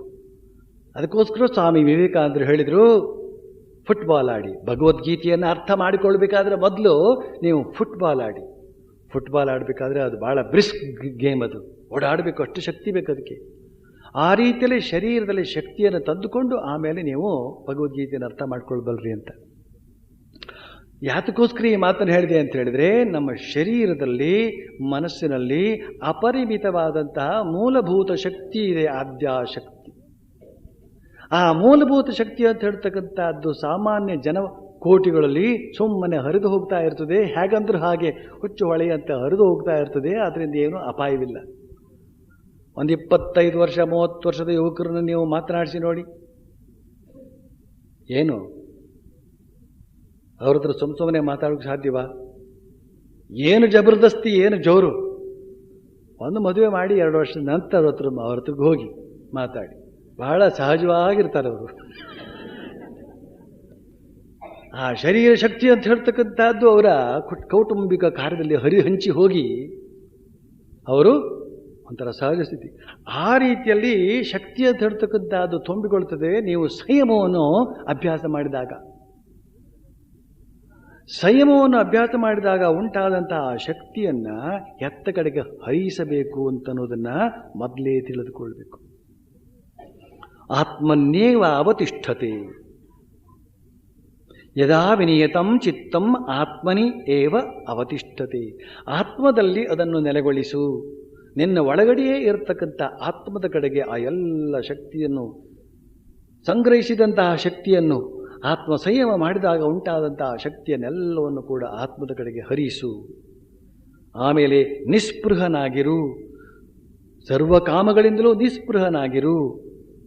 ಇಂಥವನು ಅತ್ಯಂತ ಶ್ರೇಷ್ಠ ಯೋಗಿ ಅಂತ ಅನಿಸ್ಕೊಳ್ತಾನೆ ಅಂತ ಹೇಳಿ ಬಳಿಕ ಇನ್ನೊಂದು ಮಾತನ್ನು ಹೇಳ್ತಾನೆ. ಯಥಾ ದೀಪೋ ನಿವಾತಸ್ಥೋ ನೇಂಗತೆ ಸೋಪಮಾ ಸ್ಮೃತ ಯೋಗಿನೋ ಯತಚಿತ್ತಸ್ಯ ಯುಂಜತೋ ಯೋಗಮಾತ್ಮನಃ. ಭಗವದ್ಗೀತೆಯಲ್ಲಿ ಉಪಮೆಗಳು ಆ ಉಪಮೆಗಳ ಮೂಲಕ ತಿಳಿಸೋದಕ್ಕೆ ಪ್ರಯತ್ನ ಪಡ್ತಾನೆ ಶ್ರೀಕೃಷ್ಣ. ಹಲವಾರು ಉಪಮೆಗಳು ಇವೆ. ನೇರವಾಗಿ ಒಂದು ವಿಷಯವನ್ನು ಹೇಳೋದಕ್ಕಿಂತ ಒಂದು ಉಪಮಾನ ಕೊಡ್ತು ಅಂತ ಹೇಳಿದ್ರೆ ತಕ್ಷಣ ಅರ್ಥವಾಗ್ತದೆ. ಹೇಳ್ತಾ ಇದ್ದಾನೆ, ಮನಸ್ಸನ್ನು ಹತೋಟಿಯಲ್ಲಿಟ್ಟುಕೊಂಡು ಧ್ಯಾನ ನಿರತನಾದ ಯೋಗಿಯ ಮನಸ್ಸಿಗೆ ಒಂದು ಉಪಮಾನ ಕೊಡುವುದಿದ್ದರೆ ಅದು ಗಾಳಿ ಬೀಸದ ಎಡೆಯಲ್ಲಿ ಕಿಂಚಿತ್ತು ಅಲುಗಾಡದೆ ಉರಿಯುವ ದೀಪದಂತೆ. ಉಪಮೆಯ ಪಾಲಿಗೆ ಅಥವಾ ಉಪಮೆಯ ಪಾಲಿಗೆ ಉಪಮೆ ಬಂತಲ್ಲಿ, ಉಪಮಾ ಅಲ್ಲ ಉಪಮಾನ ಅಂತ ಅದಕ್ಕೆ ಹೆಸರು. ಉಪಮಾ ಅದು ಉಪಮಾ ಅಂತ ಕೂಡ ಇದೆ, ಉಪಮಾ ಕಾಳಿದಾಸಸ್ಯ ಅಂತ. ಉಪಮ ಮಾಡಿದರೆ ಅದನ್ನು ಕಾಳಿದಾಸ ಮಾಡಿದರೆ ಅಷ್ಟು ರುಚಿ. ಧ್ಯಾನ ನಿರತನಾದಂಥ ಯೋಗಿಯ ಮನಸ್ಸಿನ ಕಲ್ಪನೆಯನ್ನು ಅತ್ಯಂತ ಅದ್ಭುತವಾದ ಉದಾಹರಣೆಯ ಮೂಲಕ ಇಲ್ಲಿ ಕೊಡ್ತಾ ಇದ್ದಾನೆ. ಹೀಗೆ ಧ್ಯಾನಕ್ಕೆ ಕುಳಿತಾಗ ಮಿಕ್ಕವ್ರ ಕತೆ ಬೇರೆ. ನಿಜವಾದ ಧ್ಯಾನ ಯೋಗಿ ಯಾರಿರ್ತಾನೋ, ಧ್ಯಾನವನ್ನು ಹಲವಾರು ವರ್ಷಗಳವರೆಗೆ ಅಭ್ಯಾಸ ಮಾಡಿ ಆ ಮನಸ್ಸನ್ನು ಧ್ಯಾನ ನಿರತಗೊಳಿಸಿದಾಗ ಅವನ ಮನಸ್ಸು ಹೇಗಿರ್ತದೆ ಅಂತ ಅನ್ನೋದರ ಕಲ್ಪನೆ ನಿಮಗೇನಾದರೂ ಇದೆಯೇನೋ? ಸಾಧ್ಯ ಇಲ್ಲ. ಯಾಕೆಂದರೆ ನಿಮ್ಮ ಮನಸ್ಸು ಅದೇ ಥರ ಆಗ್ತಾ ಇತ್ತು ಅಂತಂದರೆ ಇನ್ನೊಬ್ಬರ ಮನಸ್ಸು ಯಾವ ಥರ ಆಗ್ತದೆ ಅಂತ ತಿಳ್ಕೊಳ್ಬೋದು. ಸಾಮಾನ್ಯವಾಗಿ ನಾವು ಇತರರನ್ನ ಅರ್ಥ ಮಾಡ್ಕೊಳ್ಳೋದು ನಮಗೆ ಯಾವ್ಯಾವ ಅನುಭವ ಆಗಿವೆಯೋ ಅದಕ್ಕನುಸಾರವಾಗಿ ಇತರನ್ನು ನಾವು ಅರ್ಥ ಮಾಡ್ಕೊಳ್ಳೋದು. ಒಬ್ಬ ಬೆಪ್ಪ ಇದ್ದರೆ ಅವನ ಮುಂದೆ ಎಂಥ ಬುದ್ಧಿವಂತ ಇದ್ದರೂ ಅವನು ನನ್ನ ತನನೇ ಇನ್ನೊಬ್ಬ ಬೆಪ್ಪ ಬಾರಯ್ಯ ಅಂಥೇಳಿ ಅವನು ಅದೇ ರೀತಿಯಲ್ಲಿ ಅವನು ಸನ್ಮಾನಿಸ್ತಾನೆ. ಇಲ್ಲಿ ಆ ಪರಮಯೋಗಿ ಅವನ ಮನಸ್ಸು ಹೇಗೆ ಹರಿತಾ ಇದೆ ಅಂತ ಹೇಳ್ತಕ್ಕಂಥದ್ದನ್ನು ಸ್ವಯಂ ಯೋಗಿಯಾದಂತಹ ಶ್ರೀಕೃಷ್ಣ ಅದ್ಭುತವಾದಂತಹ ರೀತಿಯಲ್ಲಿ ಹೇಳ್ತಾ ಇದ್ದಾನೆ. ಗಾಳಿ ಬೀಸದೇ ಇರುವಂತಹ ಒಂದು ಕೋಣೆಯನ್ನು ಕಲ್ಪಿಸಿಕೊಳ್ಳಿ, ಅಲ್ಲಿ ಒಂದು ದೀಪ ಉರಿಯತಕ್ಕಂಥದ್ದನ್ನು ಕಲ್ಪಿಸುವುದೇ ಅದಕ್ಕೆ ಒಂದು ಗಾಳಿ ಇಲ್ಲದಿರ್ತಕ್ಕಂತಹ ಕೋಣೆಯಲ್ಲಿ ಒಂದು ದೀಪವನ್ನು ಉರಿಸ್ತಾ ಅದನ್ನು ನೋಡಿ ಅದು ಹೇಗಿರುತ್ತದೆ. ಆ ಕಡೆ ಈ ಕಡೆ ಸ್ವಲ್ಪವೂ ಕೂಡ ದೀಪದ ಕುಡಿ ಅಲುಗಾಡದೆ ನೇರವಾಗಿ ಮೇಲ್ಗಡೆಗೆ ಅದು ಹರಿತಾ ಇರ್ತದೆ, ಮೇಲ್ಗಡೆಗೆ ಅದು ಉರಿತಾ ಇರ್ತದೆ. ಅದರ ಮೇಲೆ ಏನಾದರೂ ಅಡ್ಡ ಕೌಚಿ ಸುಮ್ಮನೆ ಪಕ್ಕಕ್ಕೆ ಬಂದು ಮತ್ತೆ ಅದು ನೇರವಾಗಿ ಮೇಲ್ಗಡೆಗೆ ಹೋಗ್ತದೆ. ಈ ಅತ್ತಿತ್ತ ಅಲುಗದಂತೆ ಇರ್ತದೆ ಅನ್ನೋದು ಒಂದು ವಿಚಾರವಾದರೆ, ಅದು ಮೇಲ್ಮುಖವಾಗಿ ಹರಿತದೆ ಅಂತ ಹೇಳ್ತಕ್ಕಂಥ ಎರಡನೇ ಅಂಶವನ್ನು ಕೂಡ ನೀವು ಇಲ್ಲಿ ಗಮನಕ್ಕೆ ತೆಗೆದುಕೊಳ್ಬೇಕು. ಯೋಗಿಯ ಮನಸ್ಸು ಅತ್ತಿತ್ತ ಅಲುಗುವುದಿಲ್ಲ, ಮಾತ್ರ ಅಲ್ಲ ಊರ್ಧ್ವಗಾಮಿಯಾಗಿರುತ್ತದೆ. ಸಾಮಾನ್ಯರ ಮನಸ್ಸು ಹೇಗಿರುತ್ತದೆ? ಅಧೋಗಾಮಿ. ಹೃದಯದಿಂದ ಕೆಳಮುಖವಾಗಿ ನಾಭಿ ಕಮಲ, ಆಮೇಲೆ ಕೆಳಗಡೆ ಮಣಿಪೂರ ಚಕ್ರ, ಆಮೇಲೆ ಅದಕ್ಕಿಂತ ಕೆಳಗಡೆ ಏನಿದೆ? ಯಾವ ಚಕ್ರ ಇದೆಯಪ್ಪ ಅಲ್ಲಿ? ಸ್ವಾಧಿಷ್ಠಾನ ಇದೆ. ಆಮೇಲೆ ಅದಕ್ಕಿಂತ ಕೆಳಗಡೆ ಏನಿದೆ? ಮೂಲಾಧಾರ ಇದೆ. ಆ ಮೂರು ಚಕ್ರಗಳ ಕಡೆಯಲ್ಲಿಯೇ ಈ ಮನಸ್ಸಿನ ಸಂಚಾರ ಕೆಳಮುಖವಾಗಿ ಹರಿತಾ ಇರ್ತದೆ. ಆದ್ರಿಂದಲೇನೇ ಮನುಷ್ಯ ಊಟ, ಆಹಾರ, ನಿದ್ರಾ, ಭಯ, ಮೈಥುನ ಆದಿ ಕಾರ್ಯದಲ್ಲಿ ನಿರತನಾಗಿದ್ದಾನೆ. ಮನಸ್ಸು ಅಲ್ಲೇ ಇರೋದ್ರಿಂದ ಅವನು ಆ ಕಾರ್ಯದಲ್ಲಿ ತೊಡಗಿದ್ದಾನೆ, ಅವನ ದೋಷ ಏನೂ ಇಲ್ಲ. ಆದರೆ ಯೋಗಿಯ ಮನಸ್ಸು ಈ ಹೃದಯದಲ್ಲಿ ಇರತಕ್ಕಂಥ ಅನಾಹತ ಚಕ್ರದಿಂದ ಮೇಲ್ಗಡೆಗೆ ಹರಿಕ್ಕೆ ಶುರುವಾಗ್ತದೆ. ಊರ್ಧ್ವಗಾಮಿ. ಊರ್ಧ್ವಗಾಮಿ ಅಂತಂದರೆ ಮೇಲ್ಮುಖ ಅಂತಂದರೆ ಸಹಸ್ರಾರದ ಕಡೆಗೆ. ಅದು ಕೊನೆಗೆ ಹೋಗಿ ಅಲ್ಲಿ ಹೋಗಿ ಸೇರ್ತಕ್ಕಂಥದ್ದು, ಐಕ್ಯ ಆಗತಕ್ಕಂಥದ್ದು, ಅದನ್ನು ಈಗ ತತ್ಕಾಲಕ್ಕೆ ಬಿಟ್ಬಿಡೋಣ. ಆದರೆ ಯೋಗ ಮಾಡ್ತಾ ಇರ್ತಕ್ಕಂಥ ಯೋಗಿಯ ಮನಸ್ಸು ಹೇಗಿರ್ತದೆ? ಆ ನಿರ್ವಾತ ಪ್ರದೇಶದಲ್ಲಿ ಉರಿತಕ್ಕಂತಹ ದೀಪದ ಕುಡಿಯಂತೆ ಊರ್ಧ್ವಗಾಮಿಯಾಗಿ ಹರಿತಾ ಇರ್ತದೆ ಅಂತ ಅದ್ಭುತವಾದ ಕಲ್ಪನೆ ಅದು. ಅತ್ತಿತ್ತ ಅಲುಗದೆ ಇರುವಂತಹದ್ದು ಒಂದು ವಿಚಾರವಾದರೆ, ಮೇಲ್ಮುಖವಾಗಿಯೇ ಸದಾ ಹರಿತಾ ಇರತಕ್ಕಂಥದ್ದು ಇದು ಇನ್ನೊಂದು ವಿಚಾರ.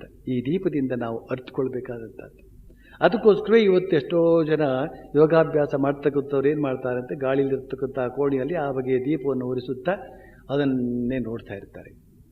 ಸೆಕೆ ಆಗ್ತದೆ, ಆದ್ದರಿಂದ ಈಗ ಬಲ್ಬ್ ಬಿಟ್ಬಿಟ್ಟು ಕಿಟಕಿ ಬಾಲ್ ತೆಗೆದು ಬಿಡ್ತಾರೆ. ಎಷ್ಟು ಗಾಳಿ ಬೀಸಿದ್ರು ಕೂಡ ಅದೇನು ಅಲುಗಾಡೋದಿಲ್ಲ. ಆದರೆ ಈ ದೀಪದ ಕುಡಿಯನ್ನು ನೋಡುವುದಲ್ಲ, ಈ ದೀಪದ ಕುಡಿಯನ್ನು ನೋಡ್ತಾ ಕೂತ್ಕೊಳ್ಳೋದಕ್ಕೋಸ್ಕರ ಈ ಉದಾಹರಣೆ ಕೊಟ್ಟದ್ದಲ್ಲ. ಆ ದೀಪದ ಕುಡಿಯನ್ನು ನೋಡಿ ಏನು ಪ್ರಯೋಜನ ಆಗ್ತದೆ? ಕಣ್ಣಿಗೊಂದಷ್ಟು ಶ್ರಮ ಆಗ್ತದೆ. ಇಲ್ಲಿ ಮನಸ್ಸು ಅಂತ ಹೇಳ್ತಕ್ಕಂಥದ್ದು ಜಾಗೃತವಾಗಬೇಕು ಮೊದಲನೇದಾಗಿ. ಇಲ್ಲಿವರೆಗೆ ಭಗವದ್ಗೀತೆಯಲ್ಲಿ ಈ ಒಂದು ಧ್ಯಾನ ಯೋಗದಲ್ಲಿ ಎಷ್ಟೆಷ್ಟು ಅಂಶಗಳನ್ನೆಲ್ಲ ಕೇಳಿದ್ರಲ್ಲ, ಅವುಗಳನ್ನೆಲ್ಲ ಪಾಲಿಸ್ತಾ ಪಾಲಿಸ್ತಾ ಪಾಲಿಸ್ತಾ ಏನಾಗುತ್ತೆ ಗೊತ್ತೇನೋ? ಮನಸ್ಸು ಜಾಗೃತವಾಗ್ತದೆ, ಮನಸ್ಸು ಉದ್ದೀಪನಗೊಳ್ತದೆ. ಆ ಮನಸ್ಸೇ ಒಂದು ಜ್ಯೋತಿಯಂತೆ ಆಗ್ತದೆ. ಹಾಗೆ ಜ್ಯೋತಿಯಾದಂತಹ ಮನಸ್ಸು ಮತ್ತೆ ಅಲುಗಾಡದಂತೆ ಅವನು ಈ ಆಸೆ ಆಕಾಂಕ್ಷೆಗಳು ಅಂತ ಹೇಳ್ತಕ್ಕಂಥವುಗಳದಕ್ಕೋಸ್ಕರ ನಿಸ್ಪೃಹ ಅಂತನೋ ಶಬ್ದವನ್ನು ಅಲ್ಲೇ ಮೊದಲೇ ಹಾಕಿದ್ದಾನವನು. ಸರ್ವ ಕಾಮೇಭ್ಯೋ ನಿಸ್ಪೃಹ ಅಂತ ಯಾಕೆ ಹಾಕಿದ್ದಾನೆ ಅಂತ ಹೇಳಿದ್ರೆ, ಈ ಕಾಮನೆಗಳು ಅಂತ ಹೇಳ್ತಕ್ಕಂಥವುಗಳೇ ವಾಯು, ಗಾಳಿ. ಮನಸ್ಸಿಗೆ ಒಂದು ಕಾಮನೆ ಬೀಸ್ತು ಅಂತ ಹೇಳಿದ್ರೆ ಅದು ಒಂದು ಕಾರ್ಯ ಮಾಡೋದಕ್ಕೆ ಮುಂದೆತ್ತಿ ಹೊರಟೋಗ್ಬಿಡ್ತದೆ. ಅದಕ್ಕೋಸ್ಕರ ಈ ಮನಸ್ಸನ್ನೇ ಜ್ಯೋತಿಯಾಗಿ ಮಾಡಿಕೊಂಡು ಅದನ್ನು ಮೇಲ್ಗಡೆ ಹರಿಸಬೇಕು ಅಂತ, ಅದನ್ನು ಭಾವನೆಯಿಂದ, ಈ ತಪಸ್ಸಿನಿಂದ, ಈ ಶಿಸ್ತುಬದ್ಧವಾದಂಥ ಜೀವನದಿಂದ ಅಂಥ ಮನಸ್ಸೊಂದನ್ನು ನಾವು ತಯಾರು ಮಾಡಿಕೊಳ್ಬೇಕು. ಸ್ವಾಮೀಜಿ ಧ್ಯಾನ ಮಾಡೋದು ಹೇಗೆ ಅಂತ ಒಬ್ಬ ಇಂಜಿನಿಯರು ನನ್ನ ಕೇಳಿದ್ರು. ನಾನು ಆ ಇಂಜಿನಿಯರಿಗೆ ಹೇಳಿದೆ, ನನಗೊಂದು ದೊಡ್ಡ ಕಟ್ಟಡ ಕಟ್ಟಬೇಕಾಗಿದೆ, ಅದನ್ನು ಕಟ್ಟೋದು ಹೇಗೆ ನನಗೆ ಹೇಳ್ಕೊಡ್ತೀರಾ ಅಂತ. ಹೇಳ್ಕೊಡ್ಬೋದು ಸ್ವಾಮೀಜಿ, ಆದರೆ ಅಷ್ಟು ಸುಲಭದಲ್ಲಿ ಆಗೋದಿಲ್ಲ. ಅದಕ್ಕೆ ಅಂತ ಹೇಳಿದರೆ ಲೆಕ್ಕಾಚಾರಗಳೆಲ್ಲ ಇವೆ ಅದಕ್ಕೆ. ಆಮೇಲೆ ನಾನು ಅವ್ರಿಗೆ ಹೇಳಿದೆ, ಹಾಗಾದರೆ ನೀವು ಆ ಇಂಜಿನಿಯರ್ ಆಗಿ ಒಂದು ಕಟ್ಟಡ ಕಟ್ಟುವುದಕ್ಕೆ, ಇಂಜಿನಿಯರ್ ಆಗಿ ನಿರ್ಮಾಣಗೊಳ್ಳುವುದಕ್ಕೆ ಎಷ್ಟು ವರ್ಷ ತೆಗೆದುಕೊಳ್ತು ಹೇಳಿ? 4 ವರ್ಷ ಸ್ವಾಮೀಜಿ ಅಂತ ಹೇಳಿದೆ. ಅಲ್ಲ ಅಂದೆ ನಾನು. ಇಲ್ಲ ಸ್ವಾಮೀಜಿ, PUC ಆದಮೇಲೆ 4 ವರ್ಷ ಇಂಜಿನಿಯರಿಂಗ್ ಕೋರ್ಸು. ಅದು ಸರಿ, PUC ಆದದ್ದು ಹೇಗೆ ನೀವು? ಅದು ಸರಿ, 1ನೇ ಕ್ಲಾಸಿಗೆ ಬರ್ದೇನೆ ನೀವು PUCಗೆ ಬರೋಕ್ಕಾಗ್ತಾ ಇತ್ತಾ? 1ನೇ ಕ್ಲಾಸು ಆ 1ನೇ ಕ್ಲಾಸಿನಿಂದ ಈ ಇಂಜಿನಿಯರಿಂಗ್ ಮುಗಿಯುವವರೆಗೆ ಎಷ್ಟು ವರ್ಷ ಆಯಿತು ಲೆಕ್ಕ ಹಾಕಿ ಅಂತ ಕೇಳಿದೆವ್ರಿ. 16 ವರ್ಷ ಆಯಿತು. 4 ವರ್ಷ ಕಡಿಮೆ ಆಯ್ತಾ? 10 ವರ್ಷ, 2 ವರ್ಷ, 10 ವರ್ಷಕ್ಕೆ SSLC, 2 ವರ್ಷಕ್ಕೆ PUC, 4 ವರ್ಷಕ್ಕೆ 10 ವರ್ಷಕ್ಕೆ ಅವ್ರಿಗೆ 20 ವಯಸ್ಸಾದ್ರೆ ನಮಗೇನು ಪ್ರಯೋಜನ? ಓದಿದ್ದು ಎಷ್ಟನೇ ವಯಸ್ಸಿನಿಂದ ಅಂತ ಲೆಕ್ಕ. 5ನೇ ಕ್ಲಾಸಿನಿಂದ ಓದಿದ್ದವನು ಅಲ್ಲ, 1ನೇ ಕ್ಲಾಸಿನಿಂದ ಓದಿದ್ದು 5ನೇ ವಯಸ್ಸಿಗೆ ಅವನು ಬಂದಿರ್ತಾನೆ. ಬೇರೆ ಲೆಕ್ಕ ಹೇಳ್ಬಿಟ್ರಲ್ಲ ನೀವು, ಬೇರೆ ಲೆಕ್ಕ. ಕೇವಲ ಓದಿದ್ದು 1ನೇ ಕ್ಲಾಸಿನಿಂದ. ಆದ್ದರಿಂದ ಈ yoga will have to begin from the beginning. ಯಾವ ಒಂದು ಹೆಜ್ಜೆಯನ್ನು ಕೂಡ ನೀವು ಬಿಟ್ಟು 2ನೇ ಹೆಜ್ಜೆಗೆ ಹೋಗಲಾರಿರಿ. ಒಂದು ವೇಳೆ ಉತ್ಸಾಹದಿಂದ ಹೋದರೂ ಕೂಡ ಮತ್ತೆ ನೆನಪು ಮಾಡ್ತದೆ, ನೀನು ಆ ಹೆಜ್ಜೆ ಯಾಕೆ ಮುಟ್ಟಿಲ್ಲ, ಹೋಗು, ಅದನ್ನು ಮುಟ್ಟಿಬಿಟ್ಟು ಮತ್ತೆ ಬಾ. ಆ ರೀತಿಯಲ್ಲಿ ಅದು ಮಾಡಿಸಿಯೇ ಸಿದ್ಧ. ಆದ್ದರಿಂದ ಇವತ್ತು ಈ ಒಂದು ಸಪ್ತಾಹದಲ್ಲಿ ಯಾರ್ಯಾರು ಮುಮುಕ್ಷುಗಳು ನೀವು ಇದ್ದೀರೋ, ಎಷ್ಟೋ ಎಚ್ಚರಿಕೆಯ ಮಾತುಗಳನ್ನು ನೀವು ಕೇಳ್ತಾ ಇದ್ದೀರಿ, ಬಹಳ ಅಮೂಲ್ಯವಾದಂಥ ವಿಚಾರಗಳನ್ನು ಕೇಳ್ತಾ ಇದ್ದೀರಿ. ಹುಚ್ಚಾಗಿ ಧ್ಯಾನವನ್ನು ಯಾರು ಮಾಡೋದಕ್ಕೆ ಸಾಧ್ಯವಿಲ್ಲ. There is no short cut in spiritual life. 3 ದಿನಕ್ಕೆ ಸಮಾಧಿ, 7 ದಿನಕ್ಕೆ ಸಮಾಧಿ, ಹಾಗಿಲ್ಲ. ಅದಕ್ಕೆ ಕೊಡುವಷ್ಟು ಮೌಲ್ಯವನ್ನು ಕೊಟ್ಟೇ ಆಗಬೇಕು. ಭಕ್ತಿಯೋಗದಲ್ಲೂ ಕೂಡ ಹಾಗೆ. ಭಕ್ತಿ ಮೀರಾಬಾಯಿ ಹೇಳಿದ್ದು, ನನ್ನನ್ನು ಶ್ರೀಕೃಷ್ಣನಿಗೆ ಮಾರಿಕೊಂಡೆ, ನನ್ನನ್ನು ಸಂಪೂರ್ಣವಾಗಿ ಕೊಟ್ಟೆ, ಅವನನ್ನು ಪಡೆದುಕೊಂಡೆ ಅಂತ. ಈ ರೀತಿಯಲ್ಲಿ ಸಂಪೂರ್ಣವಾದಂತಹ ಒಂದು ಪ್ರಯತ್ನ ನಮ್ಮಲ್ಲಿ ನಡೀಬೇಕಾಗ್ತದೆ. ಅದಕ್ಕೆ ಬೇಕಾದಂತಹ ಅತ್ಯಂತ ಬೆಲೆ ಬಾಳ್ತಕ್ಕಂಥ ಅಮೂಲ್ಯವಾದಂತಹ ಸಲಹೆ ಸೂಚನೆಗಳನ್ನು ಶ್ರೀಕೃಷ್ಣ ಕೊಟ್ಟಿದ್ದಾನೆ. ಈಗ ಮುಂದುವರಿಸ್ತಾನೆ. ಎಷ್ಟು ಚೆನ್ನಾಗಿದೆ ಇದು ನೋಡಿ. ಯತ್ರೋ ಪರಮತೆ ಚಿತ್ತಂ ನಿರುದ್ಧಂ ಯೋಗ ಸೇವಯಾ ಯತ್ರ ಚೈವಾತ್ಮನಾತ್ಮಾನಂ ಪಶ್ಯನ್ಯಾತ್ಮನಿ ತುಷ್ಯತೆ ಸುಖಮಾತ್ಯಂತಿಕಂ ಯತ್ಯತ್ ಬುದ್ಧಿಗ್ರಾಹ್ಯಮತೀಂದ್ರಿಯಂ ವೇತ್ತಿ ಯತ್ರ ನ ಚೈವಾಯಂ ಸ್ಥಿತಶ್ಚಲತಿ ತತ್ವತಃ ಯಂ ಲಬ್ಧ್ವಾ ಚಾಪರಂ ಲಾಭಂ ಮನ್ಯತೆ ನಾದಿಕಂ ತತಃ ಯಸ್ಮಿನ್ ಸ್ಥಿತೋ ನ ದುಃಖೇನ ಗುರುಣಾಪಿ ವಿಚಾಲ್ಯತೆ ತಂ ವಿದ್ಯಾ ದುಃಖ ಸಂಯೋಗ ವಿಯೋಗಂ ಯೋಗ ಸಂಜಿತಂ ಸನಿಶ್ಚಯೇನ ಯೋಕ್ತವ್ಯೋ ಯೋಗೋ ನಿರ್ವಿಣ್ಣ ಚೇತಸಾ. ಇಷ್ಟು ಶ್ಲೋಕಗಳನ್ನು ನಾವೀಗ ಒಟ್ಟಿಗೆ ಅರ್ಥ ಮಾಡಿಕೊಳ್ಬೇಕಾಗಿದೆ. 1ನೇ ಮಾತು ಹೀಗೆ: ಯಾವಾಗ ಯತ್ರ ಯತ್ರ ಯದಾ ಯತ್ರ ಯತ್ರ ಯತ್ರ ಆದರೆ ಏನಪ್ಪ ಭಾಳ ಎತ್ತರದ ವಿಷಯಗಳನ್ನು ಹೇಳ್ತಾ ಇದ್ದಾರೆ ಅಂತ ಕನ್ನಡದಲ್ಲಿ. ಎತ್ತರ ಅಂದರೆ ಭಾಳ ಎತ್ತರ ಅಂತ ಅದಲ್ಲ. ಎತ್ತರ ಅಂದರೆ ಎಲ್ಲೆಲ್ಲಿ ಯಾವಾಗ ಅಂತ. ಯಾವಾಗ ಚಿತ್ತವು ಧ್ಯಾನಾಭ್ಯಾಸದಿಂದ ನಿರೋಧಿಸಲ್ಪಟ್ಟು ಶಾಂತವಾಗುವುದೋ, ಯಾವಾಗ ಚಿತ್ತವು ಧ್ಯಾನಾಭ್ಯಾಸದಿಂದ ನಿರೋಧಿಸಲ್ಪಟ್ಟು ಶಾಂತವಾಗುವುದೋ. ನೋಡಿದ್ರಾ, ಈ ಒಂದು ಮಾತನ್ನು ಅರ್ಥ ಮಾಡ್ಕೊಳ್ಳೋದಕ್ಕೆ ಬಹಳ ಪ್ರಯತ್ನ ಪಡಬೇಕಾಗ್ತದೆ.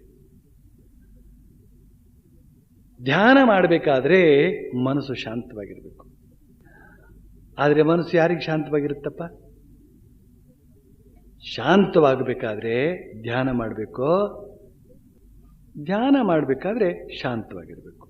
ಆದರೆ ಶಾಂತವಾಗಿರೋದಿಲ್ಲ. ಹೇಗೆ ಧ್ಯಾನ ಮಾಡೋದು? ಅದಕ್ಕೆ ಕನ್ನಡದಲ್ಲಿ ಒಂದು ಒಳ್ಳೆ ಗಾದೆ ಇದೆ. ಮದುವೆ ಆಗದೆ ಹುಚ್ಚು ಬಿಡದು, ಹುಚ್ಚು ಬಿಡದೆ ಮದುವೆ ಆಗದು ಅಂತ ಹೇಳಿದ್ರೆ ನಿಮಗೆ ಬಹಳ ಚೆನ್ನಾಗಿ ಅರ್ಥ ಆಗುತ್ತೆ. ಧ್ಯಾನ ಮಾಡಿಯೇ ಮನಸ್ಸನ್ನು ಶಾಂತಗೊಳಿಸಬೇಕು. ಹಾಗೆ ಶಾಂತ ಮಾಡಿಕೊಂಡಂಥ ಮನಸ್ಸಿನಿಂದ ಇನ್ನಷ್ಟು ಹೆಚ್ಚು ಧ್ಯಾನ ಮಾಡಬೇಕು. ಧ್ಯಾನ ಮೊದಲು ಹೋರಾಟ. ಮೊದಲು ನೀವು ಹೀಗೆ ಕುಳಿತುಕೊಳ್ತೀರಲ್ಲ, ಧ್ಯಾನ ಮಾಡ್ತಾ ಇದ್ದೀನಿ. ಏನು ಮಾಡ್ತಾ ಇದ್ದೀರಿ?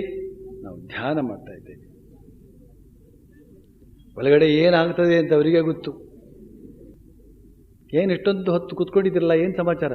ಧ್ಯಾನ ಮಾಡ್ತಾ ಇದ್ದೇವೆ.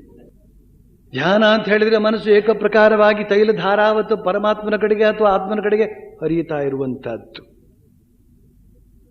ಆದರೆ ಕ್ಷಣಕ್ಕೂ ಮನಸ್ಸು ಅಲ್ಲಿ ಇಲ್ಲಿ ಅಲ್ಲೋಲ ಕಲ್ಲೋಲವಾಗಿ ಸಂಚರಿಸ್ತಾ ಇರ್ತದೆ. ಯಾವುದನ್ನೋ ಯೋಚನೆ ಮಾಡ್ತಾ ಇರ್ತದೆ, ಯಾವುದನ್ನೋ ನೆನಪು ಮಾಡಿಕೊಳ್ತಾ ಇರ್ತದೆ. ಹಾಗಾದರೆ ಹೀಗೆ ಕುಳಿತುಕೊಂಡಿದ್ದಾರೆ, ಅದರಲ್ಲಿ ಅರ್ಥ ಏನು? ಹೋರಾಟ ನಡೆಸುತ್ತಿದ್ದಾನೆ ಅಂತ ಅರ್ಥ. ಸುಮ್ಮನೆ ಕುಳಿತುಕೊಂಡು ಸುಮ್ಮನೆ ಕುಳಿತಿಲ್ಲ ಅವನು. ಒಳಗಡೆ ಏನೇನೋ ಯುದ್ಧ ಆಗ್ತಾ ಇದೆ. ಅಲ್ಲಿ ಭಯಂಕರ ಯುದ್ಧ. ಮೊದಲನೇ ವರ್ಲ್ಡ್ ವಾರ್, ಎರಡನೇ ವರ್ಲ್ಡ್ ವಾರ್, ಮೂರನೇದು ಕೂಡ, ನಾಲ್ಕನೇದು ಎಲ್ಲ ಸೇರಿಸಿದ್ರೆ ಎಷ್ಟು ಹೋರಾಟ ಆಗುತ್ತೋ ಅಷ್ಟು ಹೋರಾಟ ಈ ಧ್ಯಾನ ಮಾಡತಕ್ಕಂಥ ಪ್ರಾರಂಭಿಗಳಿದ್ದಾರಲ್ಲ, ಪ್ರಾರಂಭಾವಸ್ಥೆಯಲ್ಲಿರ್ತಕ್ಕಂಥ ಅವರೊಳಗಡೆ ಆಗ್ತಾ ಇರ್ತದೆ. ಆದ್ರಿಂದ ಇಲ್ಲಿ ಹೇಳ್ತಾ ಇದ್ದಾನೆ ಶ್ರೀಕೃಷ್ಣ, ಯಾವಾಗ ಚಿತ್ತವು ಧ್ಯಾನಾಭ್ಯಾಸದಿಂದ ನಿರೋಧಿಸಲ್ಪಟ್ಟು ಶಾಂತವಾಗುವುದೋ. ಧ್ಯಾನಾಭ್ಯಾಸದಿಂದ, ಧ್ಯಾನ ಮಾಡುವ ಪ್ರತಿದಿನದ ಅಭ್ಯಾಸ, ಪ್ರತಿದಿನ ಮಾಡ್ತಕ್ಕಂಥ ಪ್ರಯತ್ನಕ್ಕೆ ಏನು ಹೆಸರು? ಅಭ್ಯಾಸ ಅಂತ ಹೆಸರು. ಒಂದು ದಿನ ಧ್ಯಾನ ಮಾಡದೇ ಇದ್ರೆ ನೀವು ಪಶ್ಚಾತ್ತಾಪ ಪಡಬೇಕು, ಪರಿತಾಪ ಪಡಬೇಕು. ಅಯ್ಯೋ, ಇವತ್ತಿನ ದಿವಸ ಧ್ಯಾನ ಮಾಡೋಕ್ಕೆ ಸಾಧ್ಯವಾಗದೇ ಹೋಯ್ತಲ್ಲ ಅಂತ. ಯಾಕೆ? ಆವತ್ತಿನ ದಿನದ ಧ್ಯಾನ ಯಾವಾಗ ತಪ್ಪಿ ಹೋಯ್ತೋ ಮರುದಿನ ಇನ್ನಷ್ಟು ಕಷ್ಟವಾಗ್ತದೆ ನಿಮಗೆ ಹೋರಾಟ. ಎಂತೆಂಥ ಸೂಕ್ಷ್ಮವಾದ ಅಂಶಗಳೆಲ್ಲ ಇವೆ ನೋಡಿ. ದಯವಿಟ್ಟು ಯೋಚನೆ ಮಾಡಿ. ಇವತ್ತು ಒಂದೇ ದಿವಸ ತಾನೇ, ಪರವಾಗಿಲ್ಲ. ನಮ್ಮ ಜೀವನದ ಸಿದ್ಧಾಂತದಲ್ಲಿ ಒಂದು ಒಳ್ಳೆ ಶಬ್ದ ಇದೆ, ಪರವಾಗಿಲ್ಲ, ಏನಾಗಲಿ ಪರವಾಗಿಲ್ಲ ಅಂತ. ಎಲ್ಲ ನಷ್ಟವಾಯ್ತಲ್ಲ, ಪರವಾಗಿಲ್ಲ ಅಂತ ಹೇಳ್ತಾನೇನೋ? ಅದೇ ಹೇಳೋದಿಲ್ಲ ಅವರು. ಯಾರೋ ಕದ್ಕೊಂಡು ಹೋಗ್ಬಿಟ್ರು, ಪರವಾಗಿಲ್ಲ ಅಂತ ಹೇಳ್ತೀರೇನೋ? ಇಲ್ಲ. ಆದರೆ ಈ ಧ್ಯಾನ ಮಾಡ್ತಕ್ಕಂಥ ವಿಷಯದಲ್ಲಿ, ಜಪ ಮಾಡ್ತಕ್ಕಂಥ ವಿಷಯದಲ್ಲಿ, ಯೋಗಾಭ್ಯಾಸ ಮಾಡ್ತಕ್ಕಂಥ ವಿಷಯದಲ್ಲಿ ಒಂದು ದಿನ ಏನಾದರೂ ಹೆಚ್ಚು ಕಡಿಮೆ ಆಯಿತು ಅಂದರೆ ಏನಯ್ಯ ಕೊಳ್ಳೆ ಹೋಗುತ್ತಾ, ನಾಳೆ ಮಾಡಿದ್ರೆ ಆಯಿತೋ, ನಾಳೆ ಎಷ್ಟು ಹಾಳು ಇದು, ಬರೆದಿಟ್ಬಿಡಿ ನಾಳೆ ಮಾಡೋಣ ಅಂತ. ದಿನ ಹೋಗಿ ನೋಡಿ ನಾಳೆ ಮಾಡೋಣ ಅಂತ ಅಲ್ಲಿ ಬರೆದಿರುತ್ತೆ. ಕೊನೆಗೆ ಅವನು ಮಾಡಿದ್ದುಂಟು. ಯಾಕೆ? ನಾಳೆ ಮಾಡಿದ್ರೆ ಆಯಿತು ಅಂತ ಹೇಳಿದ್ರಿಂದ ಕೊನೆಗೂ ಅವನು ಮಾಡಲೇ ಇಲ್ಲ. ಗಣಪತಿಗೆ ಮದುವೆ ನಾಳೆ ಅಂತ ಹೇಳಲಾಯ್ತಂತೆ. ಆ ನಾಳೆ ಬರಲೇ ಇಲ್ವಾ? ನಾಳೆ ಎಲ್ಲಿ ಬರುತ್ತದು? ನಾಳೆ ಅನ್ನೋದು ಬಂದ ತಕ್ಷಣ ಅದು ಇವತ್ತಾಗ್ಬಿಡುತ್ತೆ.